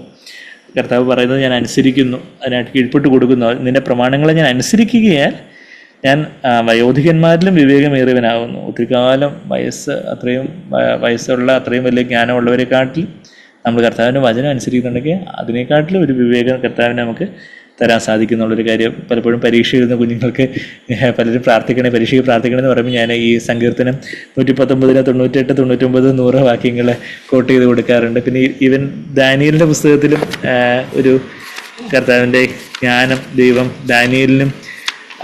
ദാനിയേലിൻ്റെ 3 ഫ്രണ്ട്സിനും കൊടുത്തിട്ടുള്ളതായിട്ട് നമ്മൾ ദാനിയേലിൻ്റെ പുസ്തകം 1:17 നമ്മൾ വായിക്കുന്നുണ്ട്. പണ്ട് സാഗ്ബേർ പറഞ്ഞു കേട്ടിട്ടുണ്ട്. സാഗ്ബേറിൻ്റെ 4 ആൺമക്കളെ ബ്രദറിനുള്ളത്. അപ്പം 4 പേർക്കും ബ്രദറെ ഈ ഒരു വാക്യം അവർക്കൊരു പ്രോമിസായിട്ട് അവരെ ഓർപ്പിച്ചിട്ടുണ്ട്. ദാനിയേലും 3 കൂട്ടുകാരെന്ന് പറഞ്ഞാൽ നിങ്ങൾ 4 പേർക്ക് ദൈവത്തിൻ്റെ ജ്ഞാനം എല്ലാത്തിലും, അത് നമ്മളുടെ ഭൗതികമായിട്ടുള്ള പഠനത്തിലും എല്ലാം അത് ആപ്ലിക്കബിളാണ്. ദാനിയേൽ 1:17 ഈ 4 ബാലന്മാർക്കും ദൈവം സകല വിദ്യയിലും ജ്ഞാനത്തിലും നിപുണതയും സാമർഥ്യവും കൊടുത്തു. ദാനിയേൽ സകല ദർശനങ്ങളെയും സ്വപ്നങ്ങളെയും സംബന്ധിച്ച് വിവേകിയായിരുന്നു. ദൈവം കൊടുക്കുന്ന ഒരു ജ്ഞാനം, ദൈവത്തിൻ്റെ വചനം കൊടുക്കുന്ന ഒരു ജ്ഞാനം. പിന്നെ യാക്കോബ് 1:5 നമുക്ക് എല്ലാവർക്കും അറിയാം. ജ്ഞാനത്തിൽ ആർക്കെങ്കിലും കുറവുണ്ടെങ്കിൽ എങ്ങോട്ട് ചോദിച്ചാൽ മതി, നമ്മുടെ പിതാവിനോട് ചോദിച്ചാൽ മതി. വഴക്ക് പറയാതങ്ങ് നിനക്ക് ഇത്രയായിട്ടൊന്നും അറിയത്തില്ലേ, നീ എന്താ മന്ദബുദ്ധിയാണോ എന്ന് ഭൂമിയിലെ പിതാക്കന്മാർ ചോദിക്കുമായിരിക്കും. ഈ സ്വർഗീയ പിതാവ് അങ്ങനെ ഭർസിക്കാതെ, വിതൗട്ട് റെബ്യൂക്കിങ്, വിതൗട്ട് സ്കോൾഡിങ് കൊടുക്കും എന്നുള്ള കാര്യം നമ്മൾ യാക്കോബ് 1:5 വാക്യം കൂടെ വായിച്ചാൽ ഞങ്ങൾ കൺക്ലൂഡ് ചെയ്യട്ടെ. യാക്കോബിൻ്റെ ലേഖനം 1-ാം അധ്യായം 5-ാമത്തെ വാക്യത്തിൽ നിങ്ങളിൽ ഒരുത്തിന് ജ്ഞാനം കുറവാകുന്നുവെങ്കിൽ ഭർസിക്കാതെ എല്ലാവർക്കും ഔദാര്യമായിട്ട്, ഫ്രീ ആയിട്ട്, കാശൊന്നും കൊടുക്കണ്ട, ഫ്രീ ആയിട്ട് കൊടുക്കുന്നവനായ ദൈവത്തോട് യാചിക്കട്ടെ, അപ്പോൾ അവന് ലഭിക്കും. എന്നാൽ അവനെ ഒന്നും സംശയിക്കാതെ വിശ്വാസത്തോടെ യാചിക്കണം. സംശയിക്കുന്നവന് ഒന്നും കിട്ടത്തില്ല എന്ന് നിരൂപിക്കരുത്. സംശയിക്കുന്ന ഇങ്ങനെയുള്ള മനുഷ്യന് കർത്താവിൽ നിന്ന് വല്ലത് ലഭിക്കുന്നു നിരൂപിക്കരുത്. സംശയിച്ചുകൊണ്ടിരുന്ന എന്നാൽ സംശയിക്കാതെ നമ്മൾ വിശ്വാസത്തോടെ കർത്താവെ എനിക്ക് വേണ്ടതായിട്ടുള്ള ജ്ഞാനം ഇപ്പോൾ ഉള്ള നമ്മുടെ ജീവിത സാഹചര്യങ്ങൾ, നമ്മുടെ ജോലിയിൽ, നമ്മുടെ പഠനത്തിൽ, നമ്മളുടെ വീട്ടിലെ പല തീരുമാനങ്ങൾ എടുക്കുന്ന കാര്യങ്ങൾ എല്ലാത്തിലും കർത്താവ് അവിടുത്തെ ജ്ഞാനം, ആ ജ്ഞാനത്താൽ യഹോഭക്തി ജ്ഞാനത്തിൻ്റെയും അറിവിൻ്റെയൊക്കെ ആരംഭമാകുന്നു. ജ്ഞാനത്തിൻ്റെയും അറിവിൻ്റെയും യഹോഭക്തിയുടെ ആത്മാവായിട്ടുള്ള പരിശുദ്ധാത്മാവ് നമ്മളെ നിറയ്ക്കട്ടെ. കർത്താവിൻ്റെ വചനം അനുസരിക്കുന്നതിലൂടെ, കർത്താവിൻ്റെ വചനം ധ്യാനിക്കുന്നതിലൂടെ, അതനുസരിക്കുന്നതിലൂടെ കർത്താവ് നമ്മുടെ ശത്രുക്കളെക്കാട്ടിലും പിന്നെ നമ്മുടെ ഉപദേഷ്ടകന്മാരെക്കാട്ടിലും വയോധികന്മാരെക്കാട്ടിലും എല്ലാം അധിക ജ്ഞാനം പ്രാപിക്കാൻ ദൈവം നമ്മളെ സഹായിക്കും. കൂടുതൽ ജ്ഞാനമുള്ളവന് എങ്ങനെയായിരിക്കും? കൂടുതൽ നിഗളിയായിരിക്കുമോ താഴ്മയുള്ളവനായിരിക്കും? കൂടുതൽ ജ്ഞാനം ലഭിക്കുന്നവൻ കൂടുതൽ താഴ്മയുള്ളവനായിരിക്കും. ഒരാൾ തൻ്റെ ജ്ഞാനത, എനിക്ക് വലിയ ദൈവജ്ഞാനമുണ്ട് എന്ന് പറഞ്ഞാൽ അവനൊരു അഹങ്കരിക്കുകയാണെങ്കിൽ എൻ്റെ അർത്ഥം എന്താ? അവന് ഒരു ജ്ഞാനവും ഇല്ല, അവനൊന്നും ഇല്ലാത്തതിൻ്റെ ലക്ഷണം അത്. എന്നാൽ ദൈവത്തിൻ്റെ ജ്ഞാനം, ഉയരത്തിൽ നിന്നുള്ള ജ്ഞാനം ഉള്ളവന് എന്തുണ്ടെന്നാണ് പറയുന്നത്. നമ്മൾ യാക്കോബ് 1:5 കൊണ്ടങ്ങ് കൺക്ലൂഡ് ചെയ്യാന്ന് വിചാരിച്ചപ്പോൾ പറ്റുന്നില്ല. ഇവിടെ യാക്കോബ് 3-ാം അധ്യായത്തിൻ്റെ 17-ാമത്തെ വാക്യത്തിൽ ജ്ഞാനത്തിൻ്റെ 7 പില്ലറുകളെക്കുറിച്ച്, 7 തൂണുകളെക്കുറിച്ച് സദൃശ്യവാക്യം 9:1 ജ്ഞാനത്തിന് 7 പില്ലറുകൾ, 7 തൂണുകളുണ്ടെന്ന് പറയുന്നുണ്ട്. ആ 7 തൂണ്, ഉയരത്തിൽ നിന്നുള്ള ജ്ഞാനം ഒന്നാമത് നിർമ്മലമായിരിക്കും, പിന്നെ സമാധാനവും ശാന്തതയും, ഇറ്റ് ഇസ് ഫസ്റ്റ് പ്യുവർ, ഒന്നാമത് നിർമ്മലമായിരിക്കും. നിർമ്മലത, നമുക്ക് യഥാർത്ഥ ദൈവത്തിൻ്റെ ജ്ഞാനമുള്ളവർ ആ ഒരു നിർമ്മലത, വിശുദ്ധി, ആ ഒരു വിശുദ്ധിയിലേക്കുള്ള ഒരു വലിയൊരു ദാഹവും ആഗ്രഹവും അവർക്ക് കാണും. അവർ സമാധാനപ്രിയരായിരിക്കും, സമാധാനമുള്ളവരായിരിക്കും, ജെൻറ്റിൽ, ശാന്തത ഉള്ളവരായിരിക്കും, റീസണബിൾ, അനുസരണമുള്ളതായിരിക്കും, ഫുൾ ഓഫ് മേഴ്സി, കരുണയും ഉള്ളവരായിരിക്കും, ഫുൾ ഓഫ് ഗുഡ് ഫ്രൂട്ട്സ്, സൽഫലം ഉള്ളവരായിരിക്കും, സൽഫലം നിറഞ്ഞതായിരിക്കും. പിന്നെ പക്ഷപാതവും കപടതയും ഇല്ലാത്ത, full of Mercy and good fruits. പിന്നെ അൺവേവറിങ്, പക്ഷപാതവും ഇല്ല, കപടവും ഇല്ലാത്തത് യഥാർത്ഥത്തിലുള്ള ജ്ഞാനത്തിൻ്റെ ലക്ഷണങ്ങളായിട്ട് പറയുന്നത്. എന്നാൽ ഭൂമിയിലെ ജ്ഞാനം എന്താണെന്ന് ചോദിച്ചാൽ, ഭൂമിയിലെ ജ്ഞാനത്തിൽ എന്താ ഉള്ളതെന്ന് ചോദിച്ചാൽ, എൻ്റെ തൊട്ട് മുമ്പത്തെ വാക്യം 16-ാമത്തെ വാക്യം, ഈർഷ്യവും പിണക്കവും, ജലസി, സെൽഫിഷ് അംബിഷൻ, ഞാനാ വലിയവൻ, വലിയ അസൂയ, അവനങ്ങനെ വലുതാവാൻ പറ്റത്തില്ല, അങ്ങനെയുള്ള അങ്ങനെയുള്ളവർക്ക് കലക്കവും സകല ദുഷ്പ്രവൃത്തിയും ഉണ്ട്. അത് ഭൂമിയിലെ ജ്ഞാനം എന്ന് പറഞ്ഞാൽ അത് ഭൗമികവും പ്രാകൃതവും പൈശാചികവും ഒക്കെയാണ് അതിൻ്റെ തൊട്ട് മുമ്പ് 15-ാമത്തെ വാക്യത്തിൽ വായിക്കുന്നത്. അവിടെ bitter jealousy and selfish ambition ആണ് അവിടെ ഉള്ളത്. എന്നാൽ ജ്ഞാനത്തിന് ഒരു സൗമ്യതയുണ്ട്. അതാണ് നമ്മൾ 13-ാമത്തെ വാക്യത്തിൽ ജ്ഞാനലക്ഷണമായ സൗമ്യതയോടെ, യഥാർത്ഥത്തിൽ ജ്ഞാനം നമ്മൾ കർത്താവിൻ്റെ ജ്ഞാനത്തിൽ വർദ്ധിച്ചു വരുവാണെങ്കിൽ നമ്മൾ കർത്താവിൻ്റെ സൗമ്യതയിലും വർദ്ധിച്ചു വരും. ജ്ഞാനലക്ഷണമായ സൗമ്യതയോടെ നല്ല നടപ്പിൽ തൻ്റെ പ്രവൃത്തികളെ കാണിക്കട്ടെ. കർത്താവ് ജ്ഞാനത്തിൽ കൃപയിലും ജ്ഞാനത്തിലും ലൂക്കോസ് 2-ാം അധ്യായത്തിൻ്റെ അവസാനത്തെ വാക്യത്തിൽ എന്താ നമ്മൾ വായിക്കുന്നത്? കർത്താവ് തൻ്റെ ഇംപെർഫെക്റ്റ് അതോറിറ്റീസ് ആയിരുന്ന യോസഫും മറിയവും നല്ല ദൈവഭക്തരായ യഹൂദന്മാരായിരുന്നെങ്കിൽ പോലും അവർ കുറവുള്ളവരായിരുന്നു. എന്നാൽ ഒരു കുറവില്ലാത്ത കർത്താവ് അവർക്ക് കീഴടങ്ങിയിരുന്നു. ലൂക്കോസ് 2:51 വാക്യം, അവൻ നസ്രത്തിൽ വന്ന് അവർക്ക് കീഴടങ്ങിയിരുന്നു. ഈ കാര്യങ്ങളൊക്കെ അവൻ്റെ അമ്മ ഹൃദയത്തിൽ സംഗ്രഹിച്ചു. എന്നിട്ട് അതുകൊണ്ട് അവിടെ ആൻഡ് എന്നുള്ളൊരു വാക്ക്, അത് കായ് എന്ന് പറഞ്ഞൊരു വാക്കാണ്. അത് ഗ്രീക്കിലും ഇംഗ്ലീഷിലും ഉണ്ട്. മലയാളത്തിലത് അത് തന്നെയുമല്ല എന്നൊക്കെ വേണമെങ്കിൽ ട്രാൻസ്ലേറ്റ് ചെയ്യാം. എന്നാൽ അവിടെ അത് ട്രാൻസ്ലേഷൻകാർ അത് വിഴുങ്ങിക്കളഞ്ഞു നിർഭാഗ്യവശാൽ. അപ്പം 52-ാമത്തെ വകുപ്പിൽ അത് തന്നെയല്ല എന്ന് പറയുമ്പോൾ എന്ന് പറഞ്ഞാൽ മറ്റേ കർത്താവ് കീഴടങ്ങിയിരുന്നു. And Jesus kept increasing. അതുപോലെ ദൈവം വെച്ചിരിക്കുന്ന അധികാരത്തിന് കീഴടങ്ങുമ്പോൾ ആ നുറുക്കത്തിൽ താഴ്മയിൽ പരിശുദ്ധാത്മാവ് അധികമായിട്ടുള്ള ജ്ഞാനവും, അത് യേശുവ ജ്ഞാനത്തിലും വളർച്ചയിലെന്ന് പറയുമ്പോൾ കർത്താവ് ഭൗതികമായിട്ട് ഫിസിക്കലായിട്ട് വളർന്നു എന്ന് മാത്രമല്ല, ആത്മീയമായിട്ട് കർത്താവ് വളർന്നു. ജ്ഞാനത്തിലും വളർച്ചയിലും ദൈവത്തിൻ്റെയും മനുഷ്യരുടെയും കൃപയിലും, in favour with God and men. അവിടെ ദൈവത്തിലും മനുഷ്യരുടെയും കൃപയിലും, ഇൻ ഫേവർ എന്നുള്ള ആ കാരിസ് എന്നുള്ള ഗ്രേസ് എന്നുള്ള കൃപ എന്നുള്ള വാക്ക് തന്നെ അവിടെ ഉപയോഗിച്ചിരിക്കുന്നത് നമ്മൾ കാണുന്നത്. അപ്പോൾ കർത്താവ് അതുപോലെ കർത്താവ് സർവ്വജ്ഞാനിയായിട്ട് ഭൂമിയിൽ വന്നങ്ങ് അവതരിക്കുകയല്ല. കർത്താവ് തന്നെ ഒഴിച്ചൊരു ശിശുവായിട്ട് ജനിച്ചു. അത് കഴിഞ്ഞിട്ട് കർത്താവ് പിതാവിനെ അനുസരിച്ച് പിതാവിനെ കേട്ടനുസരിച്ച് ജ്ഞാനത്തിൽ അങ്ങനെ കീഴടങ്ങിയിരുന്ന്, ദൈവം വെച്ചിരിക്കുന്ന അധികാരത്തോട് കീഴടങ്ങിയിരുന്ന്, അങ്ങനെ എല്ലാത്തിലും ദൈവത്തിൻ്റെ വചനം ധ്യാനിച്ചനുസരിച്ച് പരിശുദ്ധാത്മാവിന് അളവിൽ നിറയപ്പെട്ട് അങ്ങനെ ജ്ഞാനത്തിൽ വളർച്ചയിലൊക്കെ കർത്താവ് മുതിർന്നു വന്നു. നമുക്കും കർത്താവ് മാതൃകയായിട്ടുണ്ട്, മുന്നോടിയായിട്ടുണ്ട്. നമുക്കും ജ്ഞാനത്തിൽ മുതിർന്നു വരാം. കർത്താവിൻ്റെ വചനം ധ്യാനിക്കുന്നതിലും പഠിക്കുന്നതിലും കൂട്ടായ്മ മിസ് ചെയ്യാതിരിക്കുന്നതിലും അങ്ങനെയൊക്കെയുള്ള ചെറിയ ചെറിയ കാര്യങ്ങളിലെല്ലാം നമുക്ക് പൂർണ്ണഹൃദയത്തോടെ കർത്താവിനെ നമുക്ക് തന്നെ ഏൽപ്പിച്ചു കൊടുക്കുക. നമുക്ക് ദൈവം തന്നിരിക്കുന്ന സമയം നമ്മൾ വേസ്റ്റാക്കി കളയാതെ അത് വചനത്തിനായിട്ടും കൂട്ടായ്മയ്ക്കായിട്ടും മറ്റൊരുങ്ങൾക്ക് വേണ്ടി പ്രാർത്ഥിക്കാനായിട്ടും നമ്മൾ സമയം കർത്താവ് ആഗ്രഹിക്കുന്നവണ്ണം യൂട്ടിലൈസ് ചെയ്യുകയൊക്കെ ചെയ്യുമ്പോൾ കർത്താവിൻ്റെ ജ്ഞാനത്തിൽ മുതിർന്നു വരുവാൻ ദൈവം നമ്മളെ സഹായിക്കും. അത് നമ്മൾ ഓരോരുത്തരും, അപ്പോൾ നമ്മൾ അല്പകാര്യത്തിൽ വിശ്വസ്തരായിരിക്കുന്നവർ അധികത്തിലും, അന്ന് ഇത് ക്രിസ്തുവിൻ്റെ കാര്യത്തിലും മുദ്രയുടെ കാര്യത്തിലുമൊക്കെ അന്ന് കോംപ്രമൈസ് ചെയ്യാതെ വിട്ടുവീഴ്ചയില്ലാതെ നിൽക്കുവാൻ കർത്താവ് നമ്മളെ സഹായിക്കും. നമുക്ക് പ്രാർത്ഥിക്കാൻ. സ്നേഹം നിറഞ്ഞ പിതാവേ, നന്ദി കർത്താവേ, അവിടുത്തെ തിരുവചനത്തിൻ്റെ മുന്നറിയിപ്പുകൾക്കായിട്ടും എൻകറേജ്മെൻറ്റിനായിട്ടും ഉത്സാഹത്തിനായിട്ടും എല്ലാം ഞങ്ങളങ്ങേ സ്തുതിക്കുന്നു. അതേ കർത്താവേ, ഞങ്ങളുടെ ഒരു നാളിൽ ഈ എതിർ ക്രിസ്തുവിൻ്റെ ഭരണത്തിൻ്റെ കീഴിൽ ഞങ്ങളുടെ കർത്താവേ മഹോപദ്രവത്തിൻ്റെ സമയത്തിലൂടെ കടന്നു പോകേണ്ട വരുന്നൊരു സാഹചര്യം വരുവാണെങ്കിൽ പോലും കർത്താവേ, അവിടുന്ന് ഞങ്ങളെ നിർത്തുവാൻ കർത്താവേ അവിടുന്ന് മതിയായവനാണ്. ഞങ്ങൾക്ക് തന്നെ നിൽക്കുവാൻ ശക്തിയില്ല. കുമ്പുമൂന്തുരുളിൽ വസിച്ചിട്ടല്ലാതെ ഫലം കായ്ക്കത്തില്ലല്ലോ കർത്താവേ. ഞങ്ങൾക്ക് അങ്ങ് താങ്ങുന്ന വൃതൻ, അങ്ങ് താങ്ങുന്ന ദാസൻ എന്നുള്ള ആ ഒരു സാക്ഷ്യത്തോടെ അങ്ങയുടെ കരങ്ങളാൽ താങ്ങപ്പെടുവാൻ തക്കവണ്ണം ഞങ്ങൾ കർത്താവേ സ്വയബലമില്ലാതെ, ഞങ്ങളിൽ തന്നെ ഒരു ബലമില്ലാതെ അങ്ങയിൽ മണവാളിനെ ചാരി വരുന്ന മരുഭൂമിയിൽ മണവാളുടെ മേൽ ചാരി വരുന്നത് പോലെ അങ്ങയിൽ ചാരി നടക്കുവാൻ, യേശുവിൽ ചാരി സീയോൻ സഞ്ചാരി ഞാൻ, യേശുവിൽ ചാരി ഞാൻ പോകുന്നു എന്ന് ഞങ്ങൾ പാടുന്നത് പോലെ കർത്താവിൽ ചാരി സീയോൻ സഞ്ചാരിയായിട്ട് അങ്ങയിൽ ചാരി നടക്കുവാൻ ഞങ്ങളെ ഇന്ന് തന്നെ സഹായിക്കണം. ഞങ്ങളുടെ സമയവും കർത്താവെ ഞങ്ങളുടെ താലന്തുകളും എല്ലാം അവിടുത്തെ രാജ്യത്തിനായിട്ട് ഉപയോഗിക്കുവാൻ ഞങ്ങളെ അധികമായിട്ട് സഹായിക്കണം. ഞങ്ങളതിനെ സമ്പൂർണ്ണമായിട്ട് താഴ്ത്തി ഏൽപ്പിക്കുന്നു. അവിടുത്തെ വചനത്തിൽ കൂടുതൽ ആഴപ്പെടുവാൻ കർത്താവെ അവിടുത്തെ വചനം ധ്യാനിച്ച് അതനുസരിച്ച് അധികം ജ്ഞാനമുള്ളവരാകുവാൻ ഞങ്ങളെ സഹായിക്കണം. പരിശുദ്ധാത്മാവിൻ്റെ ജ്ഞാനത്താൽ പരിശുദ്ധാത്മാവ് ഞങ്ങൾക്ക് നൽകുന്ന ദൈവികമായുള്ള ജ്ഞാനവും അറിവും വിവേകവും കൊണ്ട് യഹോവ ഭക്തിയും കൊണ്ട് ഞങ്ങളെ കർത്താവെ നിറയ്ക്കണമെന്ന് ഞങ്ങൾ പ്രാർത്ഥിക്കുന്നു. നന്ദി യേശുവേ, നന്ദി കർത്താവെ. ഓരോ സഹോദരങ്ങളെയും പെരുവരായിട്ട് സമർപ്പിച്ച് പ്രാർത്ഥിക്കുന്നു. ഞങ്ങൾക്ക് ആർക്കും കർത്താവെ ഇതൊന്നും മിസ്സാവാതെ കർത്താവെ ഞങ്ങൾ അങ്ങയിൽ ബലപ്പെടുവാൻ ഞങ്ങൾ ഓരോരുത്തരും ഞങ്ങൾ സഹായിച്ചാട്ടെ. നന്ദി കർത്താവെ, നന്ദി. പ്രാർത്ഥന കേട്ട് ഞങ്ങളോട് സ്തുതിക്കുന്നു. എല്ലാ യേശു കർത്താവിൻ്റെ വിലയേറിയ മാതിരിയുള്ള നാമത്തിൽ തന്നെ. ആമേൻ.